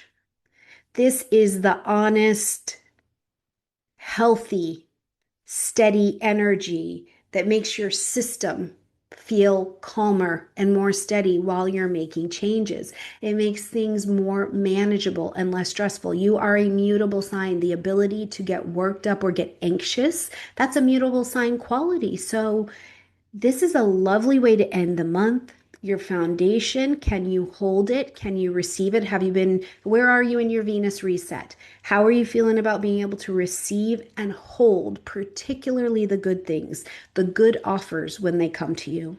Let me know how the month goes, Sagittarius, in the comment section down below. Let us know how the month goes in the comment section down below. I love you a ton, and I will see you next month. Hello, my absolutely brilliant and beautiful Capricorn friends, and welcome to your horoscope for March of 2026. Where Capricorn, this is an interesting month, I think, because you seem to be being asked energetically to look at your voice, look at things about your foundation, and also how you emotionally restructure before you're taking this launch, right? Like you're being asked this month, Capricorn, um, to really examine what you believe. What do you believe? How do you communicate that? And then also, I think this space of like, where does your foundation, your grounding, support you to be able to make some kind of launch out into the world?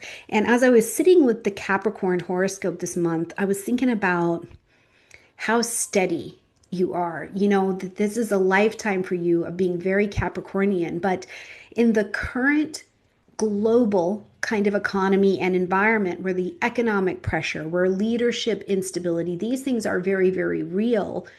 March for the Capricorn vibration is a lot about the relationship between security and self-expression. So it's really, again, I think you're being asked to strengthen at your base before you go and have this full expansion out. It's very strategic.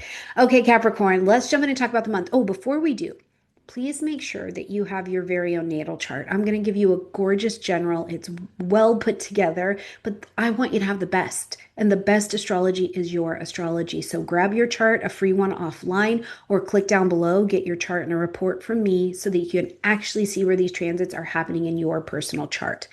Okay.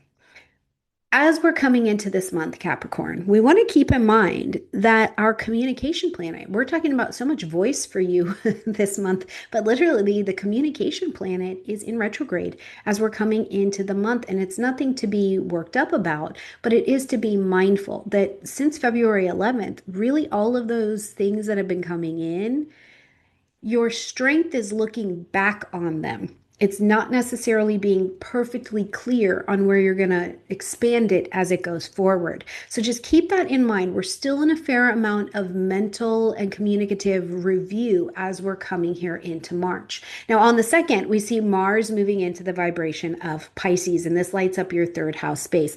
Capricorn, that north node has been doing its work in Pisces for you, pulling your voice out of you, right? Pulling, like you're literally speaking and hearing yourself, seeing your mindset, looking at your daily interactions, and they are where you need to be going at this point in the journey. So now as Mars comes here into your third house space, it's going to activate and amplify and intensify this particular area because you're going to get busy. The mental energy wants to kick on. You're maybe feeling a bit more verbally reactive. Maybe something gets to you emotionally and you want to react, right?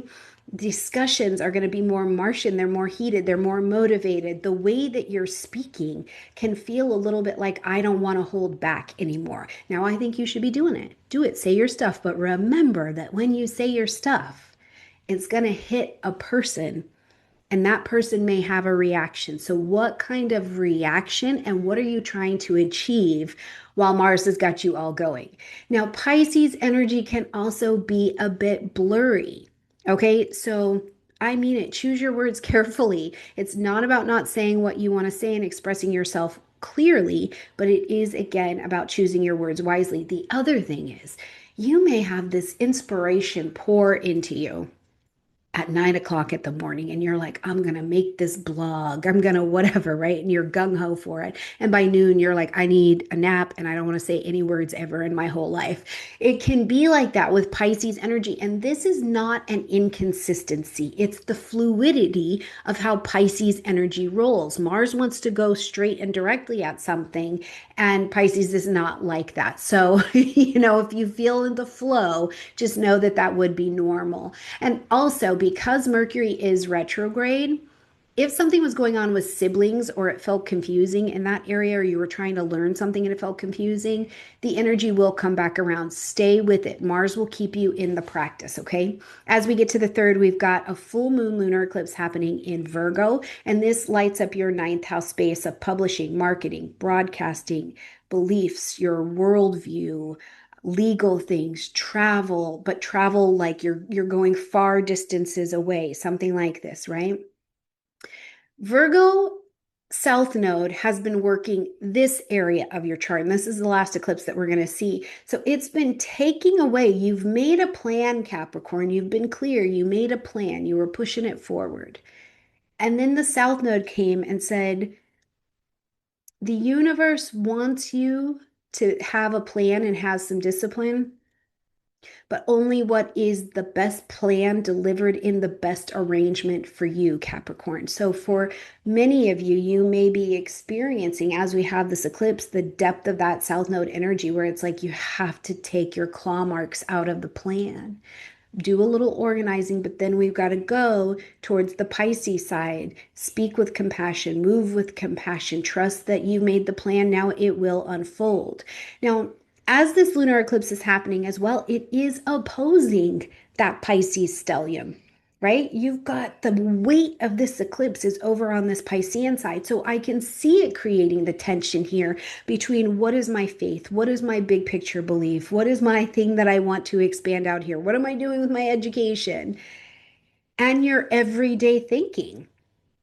Okay, what are the things, what is the footwork I need to do to help that work out, or where do I need to leave it alone and let the universe unfold it? So you may be realizing at this time that certain narratives that you've had going and spinning in your daily life are no longer useful to help you broaden your life direction, to allow that thing to expand. Now, this could look a multitude of ways. One is maybe there's an educational, a travel goal, a whole belief system and you are separating it from it. You're like, I need a change here. I need to go in a little bit of a different direction, or I need to go in a lot of bit of a different direction. But it's a refining. You have a helper here, though. Let's see where we can whittle this down. This lunation is in a brilliantly supported sextile to Jupiter in Cancer. Jupiter is retrograde, so it tells us here, go to your seventh house of conscious, chosen one-on-one relationships, partnerships. What did you expand here? Or what is available for you here? Because Jupiter is retrograde, so this is already in the can for you. One of the things I think for you, Capricorn, is that you have had support in this area. You have had mentorship available in this area. And you maybe just not taken advantage of it. And it's not because you're bad or any of those things. It's just because you didn't. Maybe the narrative was, I'll figure it out, I'll get it done. And the truth is, you don't need to travel by yourself. The support is here, and the support will come through dialogue, right? Conversations with that partner, conversations with that mentor, conversation with that person you're in some kind of collaboration. This sextile supports you getting what you need, and it helps to take the destabilizing energy out of your path and kind of upgrade it.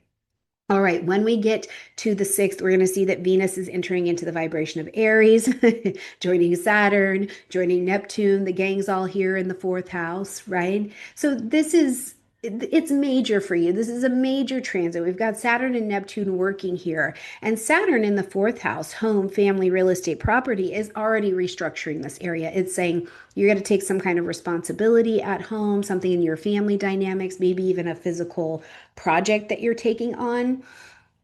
But the energy of a serious commitment is already in here. And the Neptune is helping to dissolve outdated ideas or illusions that you've had about what makes home home, what makes security security, right? And as Venus is coming here, attracting in, not hustling hard, but attracting in, Venus softens this area. It brings a harmony where it's possible. It makes it easier for you to take these energies and these disciplines on. So you may feel called to do some very practical but quickly done things, like you want to beautify your home. You want to have a really serious family discussion. You want to redefine what safety means to you. It's not chaotic. It's just very direct. It's very Aries. And it's really, I think, a key to your rebuilding. As we get to the 10th, it's all in here, I promise. As we get to the 10th, we're going to see Jupiter come direct in the vibration of Cancer, and this is at 12 degrees of Cancer. So now this 7th house energy, the support, the family, the whatever, wherever you have had support that maybe you weren't taking advantage of, it's coming direct. It's coming online where things had felt stalled or they just felt like they were really on pause or really slow. Some clarity begins to return here, but it's going to be expansion, your next expansion through some kind of collaboration, okay? When we get to the 18th, we've got a new moon happening in Pisces. This is lovely. You sit sextile to this energy, so it's a pretty friendly arrangement. This is not an eclipse, but it is a hell of a mature new moon. It's at 27 degrees of Pisces, which says it's urgent. Something new urgently wants to begin here, and it's being built with wisdom. So it is a brand new chapter for you, Capricorn, in how you communicate. You may start writing. You may start a new course. You could start that podcast. You simply are getting a different mindset that is going to take you in the direction that you're actually wanting to go. Because an old narrative on your new journey can get really complicated, right? But it's quiet. It's Pisces. It's a quiet, soulful, powerful reset for you. But I think it does make clear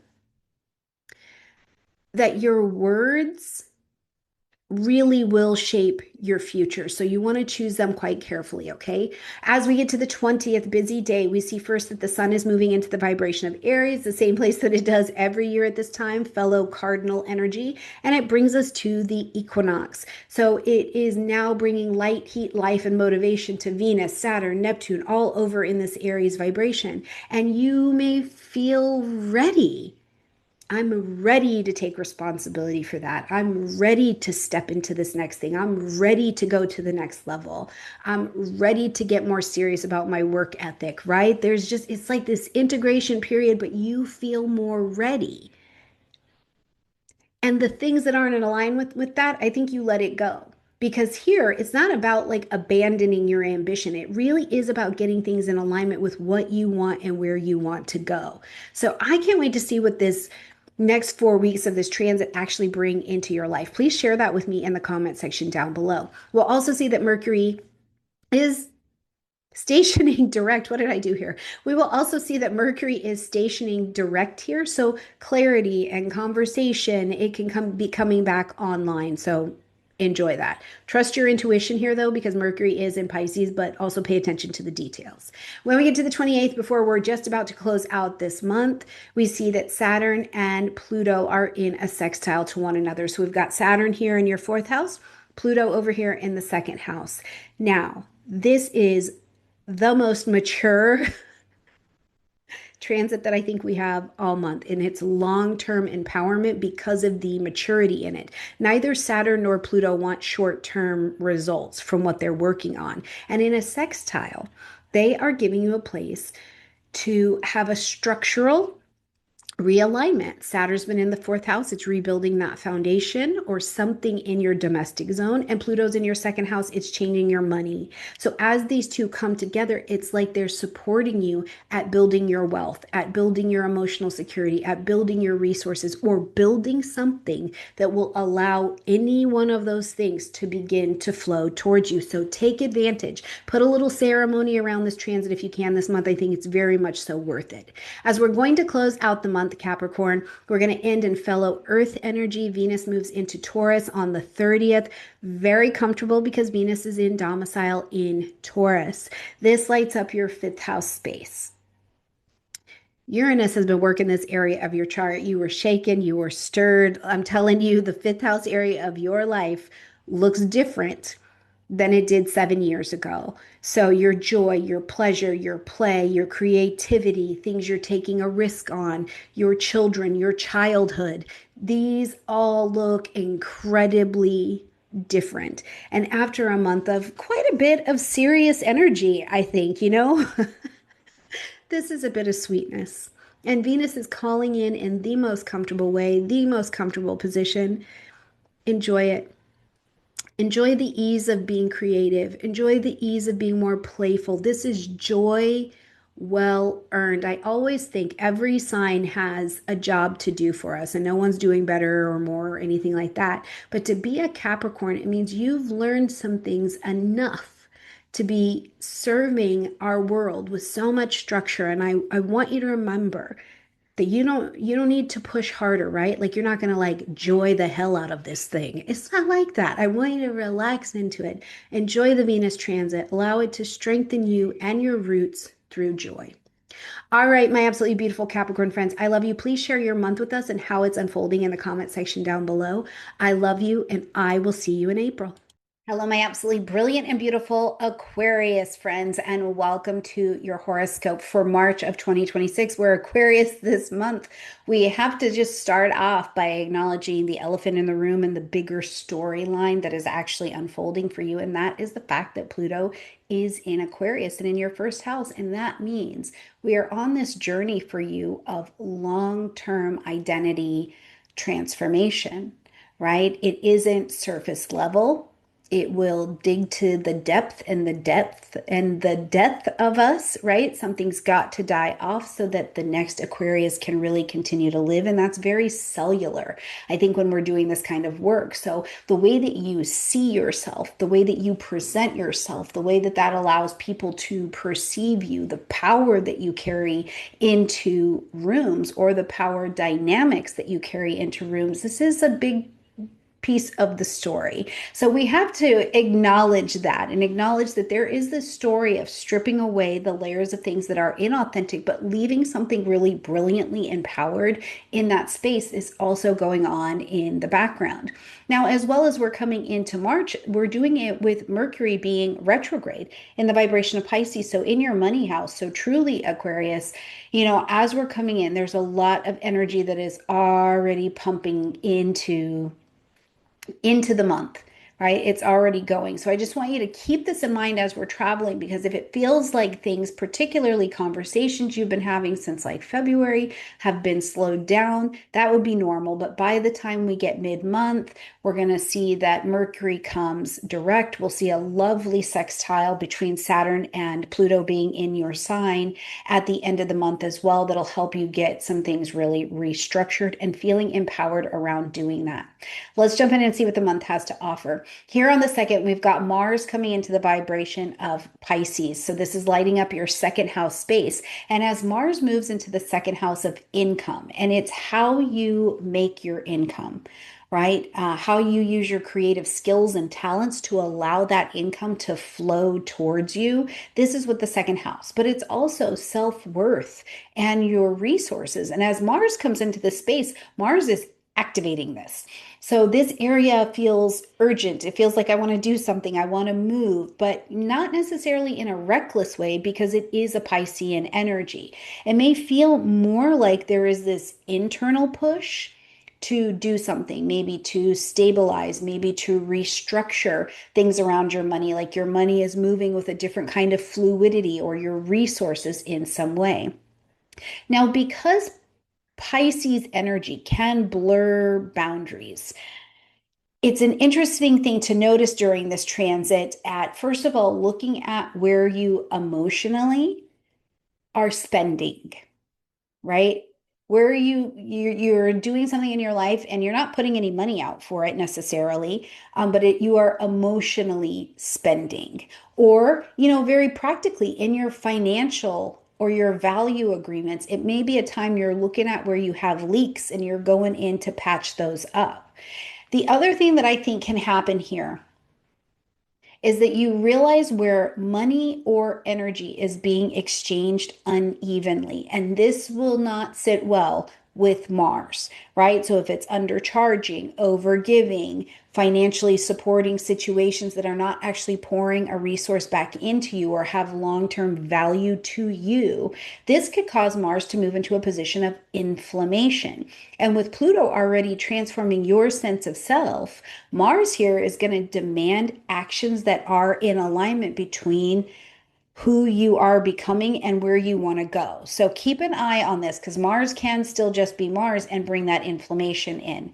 On the 3rd, we have got our last lunar eclipse that's going to be happening in Virgo, and this is going to be at 12 degrees of Virgo, lighting up your 8th house space. Now, I don't think, Aquarius, that this will be an entirely surprising lunation or eclipse, because we've been working in the Virgo and Pisces energy with these nodes for over a year.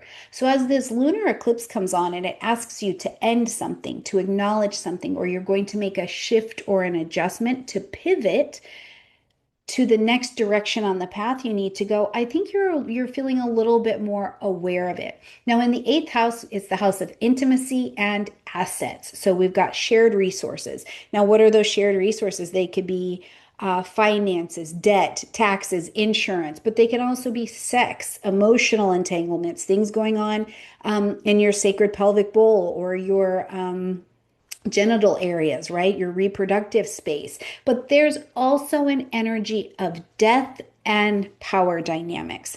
So as this eclipse is coming on, you may be looking at where you have a new awareness, or you're ready to surrender a little bit. You're ready to put a little plan in place, but you're ready to ultimately surrender and stop trying to have such control of the reins over here. Now, this lunation, and you'll have a separate lunar eclipse video, but this lunation, this Virgo moon is sitting opposite a massive Pisces stellium over here in your second house. So this brings some highlight to us that says this tension between your personal resources and where you have these shared obligations, we feel the tension between those things. You know, if you've been financially intertwined with someone, however that be through sex, through loans, through shared expenses, through a business partnership, collaboration in some way, codependent dynamics, astrologically. At this time, this eclipse is bringing some clarity to this situation where you're like, you recognize that something has to be renegotiated or simplified. This is an earth sign. Virgo is an earth sign. So simplification for earth signs is really the key. Now, there's help at this lunation as well for us to pinpoint maybe what you're looking over, because this eclipse is going to sit in a sextile to Jupiter, who's retrograde in Cancer. Okay. Now, the sextile gives us a pocket of opportunity and we can intelligently take action on it. Jupiter is retrograde here. So we know you're looking back, Virgo, at something in your sixth house, the house of health, fitness, daily routines, your mental and physical health and well-being. This is where you have some help to look back and say, okay, I just need a practical solution in this space, and adjusting the routines, improving the daily discipline, restructuring some kind of daily system that you're living in. Actually, I think it's stabilized at this lunation with the help of Jupiter being in tow. So think about this, even if the energy feels, because it's an eclipse, it's still an eclipse. So the energy can feel a bit like it's collapsing a little bit, but it's really not. It's just giving you a different space to look accountably at the energy and then reset it. Also, Pluto's still reshaping that identity. The eclipse may have you, in this next version of yourself that's lightly unfolded, going, oh, I want financial and emotional sovereignty over here, but you're coming at it at a different way where it's not a hope. You're actually able to step into it, okay? When we get to the 6th, we're going to see Venus move into the vibration of Aries, joining, of course, Saturn and Neptune. Listen, the gang is all here. But as Venus is coming into this third house for you, it's attracting. It's attracting in. Venus is not hustling hard. Venus is attracting in. So Venus here in your third house is lighting up the way that you communicate. It's communication, the way that you listen, the way that you learn, the networks that you are connected to, the way that you say things, the mind body connection, how you're even communicating with yourself. But joining both Saturn and Neptune here, Saturn in Aries wants your restructuring on how you communicate or how you learn or how you teach or how you write that book. It wants restructuring and commitment, right? Now, Neptune is dissolving these outdated narratives, these outdated versions, or these illusions that you've held about yourself in how you think and how you speak. And Venus comes along into this chat and kind of softens this energy. It doesn't dilute how serious this is going to be for you and how serious you'll need to take it, but it does soften the delivery a little bit. Now, also, in addition to Venus calling in, and you're able to notice the shifts in honestly how you're speaking publicly, what would be coming back from that is very Venusian. Based on how you're presenting yourself, you're literally attracting to you that vibration.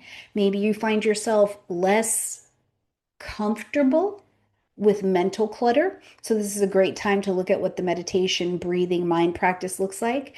And also, I just think about this with Venus, because you can say pretty much whatever you want, but it's the tone in which you say it.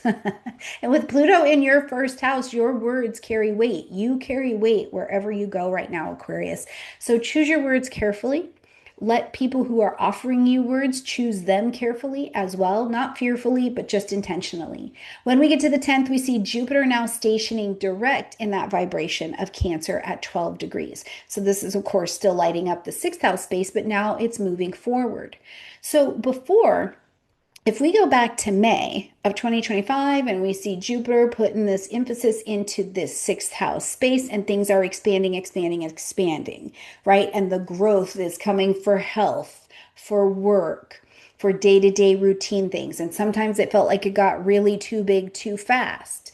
Maybe you even had some professional momentum, particularly if you own a company or you're a freelance person, things were picking up.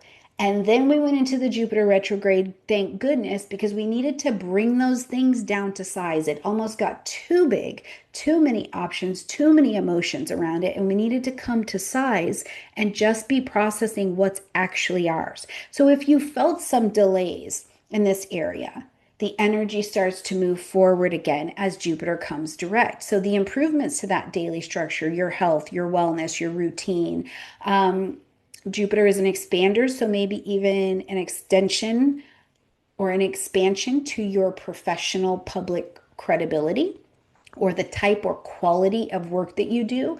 This can be more pronounced as Jupiter comes direct. When we get to the 18th, we've got a new moon happening in Pisces, and this is not an eclipse. It's a new moon, but it is a mature new moon because this is happening at 27 degrees of Pisces. So not only is it mature and loaded with wisdom, it's loaded with urgency. Something in your financial life wants to be born now. It is trying to be born. It is trying to give you a fresh chapter in your financial life. Set your new intentions around what is money in your companies. What is the value of the product you're giving people, because you might be launching a product or a pricing shift to your product, or maybe you need to simplify something around your money so that it can just flow correctly. But the deeper question I think here at this new moon, as you're planting these seeds of intention, is does your compensation reflect the value and the power of what you are offering out, right? Are you getting compensated energetically? Are you getting compensated attention wise in a way that is valuable to who you are? Now, when we get to the 20th, a little bit of a busy day. It's International Astrology Day, so that's very exciting.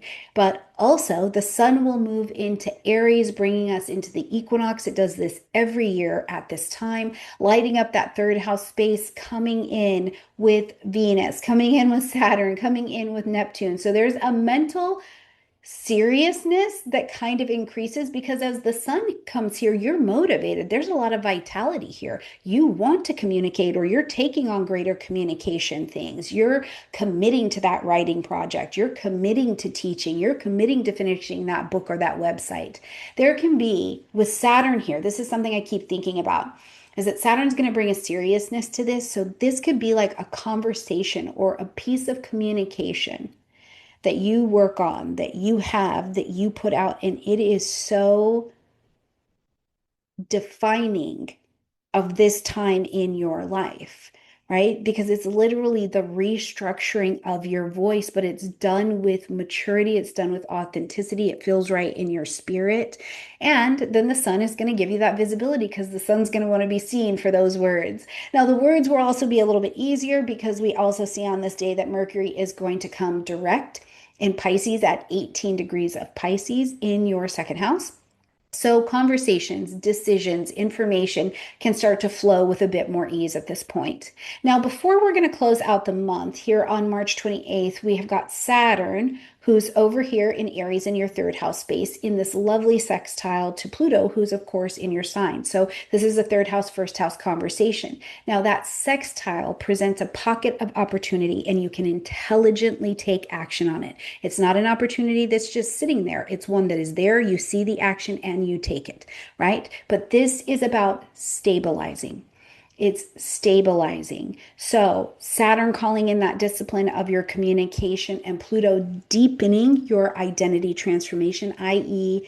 empowering you, breaking you down, getting you to the truth, whatever it happens to be, there's an empowerment there. The sextile to me not only shows the integration coming together. I wrote about this aspect almost just like this in my book, actually. So hopefully you have my book, but it also is like you're learning to weave together authority, authenticity, but you're doing without force. Like you don't need to prove anything. You're just sitting in the seat of the truth. It's quiet mastery demonstrated in public. So please let me know how this is panning out for you as we travel through the month. And certainly as we're moving towards April, I would love to see the effects of how this is showing up for you.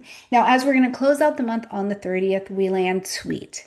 We land nice and sweet, I think. We've got Venus moving home into Taurus, fellow fixed sign in domicile, lighting up your fourth house space, home, family, real estate, property. With all things, I would love for some money to be coming to you. I would just love for some money or some resources or what you need in that area to just be flowing to this house, right? But more than anything, what Venus will call in and attract here is a grounding, something that feels more steady, something that feels more emotionally steady because it's the fourth house. So the relationship with your family, your friends, your own emotional foundations, they feel like they're getting some weight and some grounding here with this energy. And listen, after a month of financial recalibration, which has so much to do with you being able to receive in your own Venus and mental restructuring, I think that this is a nice way to end the month where you remember that home and safety do not have to be chased, they are simply attracted, right? And you get to define what the value of those things are. So, with Pluto in your sign, every little thing that's happening is like a small little compound that's going to pay the interest back in mass amount later. And I can't wait to see what you do with that this month, Aquarius, and how this impacts you. So please share that with me and share that with us in the comment section down below. I love you a ton. Have a great March. Hello, my absolutely brilliant and beautiful Pisces friends, and welcome to your horoscope for March of 2026, where first of all, happy birthday. Happy more birthday. To the Pisces who are on the side, I hope that your birthday is shaping up well. I can't wait to see what goals and intentions you set for yourself, or just the way that you flow into your 2026 solar return time. So happy birthday to you. But this month is busy as well. There's continuing to be some defining identity shifts that are happening this month. There's multiple planets that are moving through your sign early through the month. There's a powerful eclipse that is going to activate your relationship axes, and the North Node is still finishing its travel through your sign as well. So it definitely feels like a threshold month, which birthday time always is, right? Now, Pisces, before we jump in, let's keep a couple things in mind. First of all, please get your own personal chart because I want you to have the best. And the best astrology is your astrology, and we're only going to be able to see that in your chart. I'm going to give you a great general reading here. But also, let's keep in mind that as we're coming into March, we've got Mercury retrograde in your sign. So honestly, being a bit more emotional, feeling less visible than usual, looking more towards things of the past, or your mind being more clear in a backwards kind of way than a forward kind of way, that would be totally common as we are traveling. Being more aware of how other people are also responding to you. This is something I was thinking about for you. Now, Mercury is going to come direct as we get mid-month, so just hang tight and stay and really use your review time to the best of your ability. Let's jump in and talk about the rest of the transits for the month. As we're coming in on the second, we're having Mars move into the vibration of Pisces. Of course, the sun is here. Saturn and Neptune have only recently left this area, having done massive amounts of good work with you, on you, for you. But now, as we have Mars shifted here into your first house, it energizes you more physically, more emotionally. It can bring motivation. I like the motivation that comes with Mars, right? You're a bit more confident with being assertive with what you need. You're maybe in a position where you actually desire taking some initiative towards something. You're like, I want to move that or push that forward. But this is the thing. Mars in Pisces does not act like Mars in Aries. So one of the things that it can happen is you're feeling energized at 9 o'clock in the morning. You get up, you're like, yes, new year, new me. And at 9:15, you're like, no, I need a nap. I need to put it down. And that would be normal. That's not inconsistency. That's you being attuned. Because where Mars is going to work strongly for you is in your intuition, intuitively. What does it feel like you need to be doing? You've had your burst of energy. Now, as that emotional and intuitive reflection is coming, where is it showing you to go next to? So just remember to flow like that. Now, Mars is still Mars, Pisces, so we have to be mindful of this. And if there are issues, it's a powerful time to assert those boundaries. It's a powerful time to handle the conflicts that come while Mars is in this area because it will inflame them so that they can be handled. As we get to the third, we have got our last Virgo eclipse that we're going to work with, and this is a full moon lunar eclipse at 12 degrees of Virgo. Now, that South Node has been working through the Virgo point, working in these things in your relationship, letting go of control in relationships, making a plan, being accountable and healthy in your relationships, but not control, right? Now, as we have this eclipse, it's going to ask us in your seventh house of conscious, chosen one-on-one relationships to end something, acknowledge something, or to make an adjustment. I don't think that this eclipse, in the general, maybe in your personal chart, but in the general, is the most profound eclipse that you have experienced because we've done so much with the nodes already moving through here. Instead, I feel like it is a relationship defining lunation for you, but it's more where you just have the clarity. There's more clarity here, whether it's romantic, it's contractual, it's legal, it's professional. You have more clarity here. Now, what we can see is that there's a whole stellium of planets over in your sign, and it's taking on this one little Virgo moon. So I can see the tension, right? This self versus other axes being pulled into attention here. And you're recognizing that you've been over accommodating, over merging, spiritual bypassing. There's something that's been a bit more in the fog around someone else's needs in some way. And that can also mean that you've like been overgiving in a way where you didn't let that person step into their own power, right? And thus you robbed both of you. These can be some examples. It's not to say that it's exactly that, but this can be something that is coming to your awareness. And I think that ultimately, Pisces, the eclipse at this point in the game is asking you, are your relationships at this point in the game an honest reflection of who you truly are? Or who you thought you should be or who you thought you needed to be, right? Now, there's some help here that also points us to where we can have a reflection. And that is that this lunation is in sextile to Jupiter, who's in Cancer.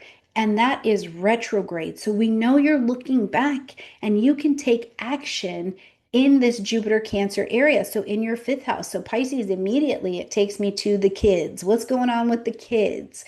Joy, pleasure, play, taking a risk on something, your own creative expression, or just your own self-expression in general, right? So there is this thought that because you can take action here, the opportunity presents itself and you intelligently take action, aligning with the truth of what's going on in this relationship, what's going on in that fifth house area will bring relief. So if you're feeling a bit stuck, or maybe something's even percolating to the surface while I'm talking to you, when you choose to allow some freedom over here, when you choose to accept support that's maybe even been offered to you or your kids, or to take this risk, I think that that built up energy gets a break and is able to move forward. Okay, when we get to the 6th, we're going to see that Venus is going to move into Aries. Now, recently we saw Saturn move into Aries, we saw Neptune move into Aries, so and later the sun will shift into Aries as well. But this lights up your second house space. So Saturn is here demanding responsibility, asking you to be direct and be specific about restructuring something in these finances, right? And demanding accountability around it as well. Neptune is dissolving these old illusions or delusions about what was valuable or what is value to you in general. Particularly, I think, in ways and in places where you have either under or overvalued yourself. It's kind of bringing you, down to ground. But Venus softens the process here and makes this a lot more doable. As humans, we are tender. And if we're trying to come at it through force, it just makes us erect a defense, right? If we're trying, even if it's something wonderful, if the universe is trying to put that basket of resources in our hand, but I feel defensive or scared, I'm going to actually repel it. And Venus here is saying, accept, magnetizing it in, soften the process. Let's talk about that worth. It's making it soft, it's making it easy. So, while I think that this is a transit and going through the month, there might be some financial reality checks, and those can be really exciting or really challenging depending on where you are. What I do believe is they're not punishment in any way, they are empowerment.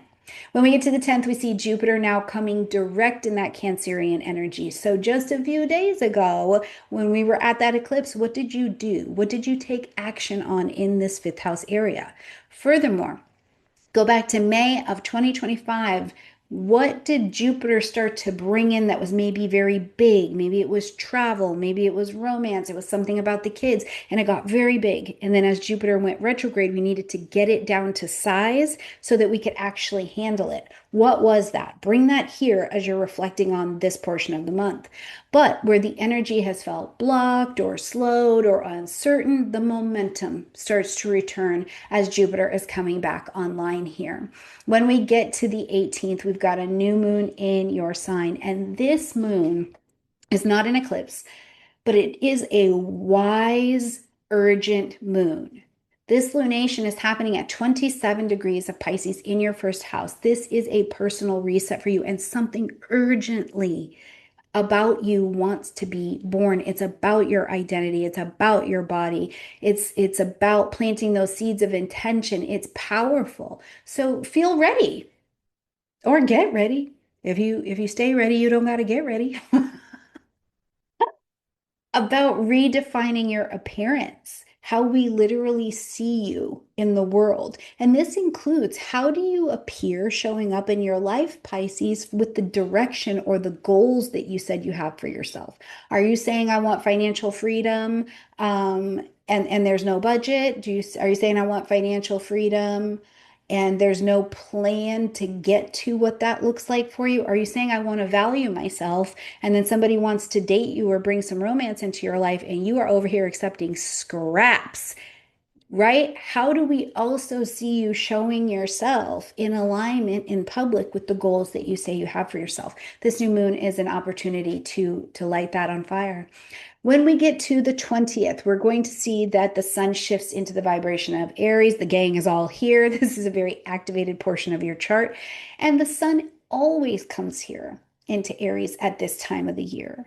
So happy birthday to the Aries area of your chart. Now, it's not flashy energy, right? This one is not going to be that flashy money energy with all of these planets over here. It's serious. It's more structural. You may feel more aware of wanting to budget or make changes around your resources and your money. It's long-term security is what this particular transit is making you motivated to take on. And the sun is motivated. It wants to show up and show out in this area of your chart, right? And it is solidly about building stability, the kind that matches your new 2026 birthday identity. Now, on the same day, we're going to see that Mercury comes direct in your sign. So the ability to do this, to process this, to name what you value, to name yourself, to make decisions, maybe start to feel a lot less foggy, and potentially over the next couple weeks as well. Doubt. Mercury in Pisces can bring doubt. So, in places or ways that you have been doubting yourself, I think your clarity and your confidence start to come back online as well. Trust what you know about yourself. Trust what your behaviors and your patterns have shown you about yourself and just work from the truth. Okay, before we're going to close out this month, we've got a beautiful sextile between Saturn, who's over here in your second house in Aries, and Pluto.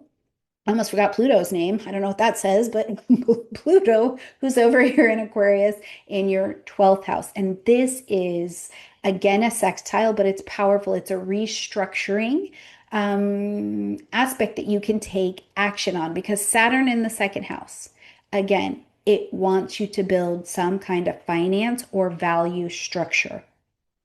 Pluto over in your 12th house is working on that deep subconscious transformation. It's working practically on a project that you've been working on behind the scenes. So as the sextile is coming, it's supporting building that, rebuilding that, building security, building the value security of your self-worth while shedding that scarcity and doubt of any variety, while increasing your need to lean into some kind of spiritual practice, right? Because it'll be the place you go to relieve those fears. So it's a lot of integration happening there. Please share with me and share with us in the comment section down below as this transit passes through. What does this bring up for you? What's coming to the surface? Now, as we close the month, listen, we close the month sweet. I like it very much. Because we've got Venus moving into the vibration of Taurus on the 30th, coming home cohort, in domicile, lighting up your third house space. So literally your words get sweet, they get magnetic. You're saying things. People are like, is she dripping honey because I like it, right? It gets very good. Venus is a magnetizing energy. So the communication goes smoother. The conversation feels grounded. It feels more Taurean. Maybe you're writing, you're learning, you're taking a course, whatever it is, it's calling in a bit more groundedness to everything that you have been doing. Now, Venus is still Venus. Relationship recalibration, relationship excitement when Venus moves into this position is definitely on the table. But if it's done in a way that is soft, I think that you will get more out of it. Okay. Because remember, at an evolutionary level, the Taurus area of your chart is going for calm the heck down. Calm the heck down. We don't need to do more. Calm down. All right, my beautiful Pisces friends, I hope you have a gorgeous birthday. Please, again, share with us how the month goes for you. I love you, and I will see you in April.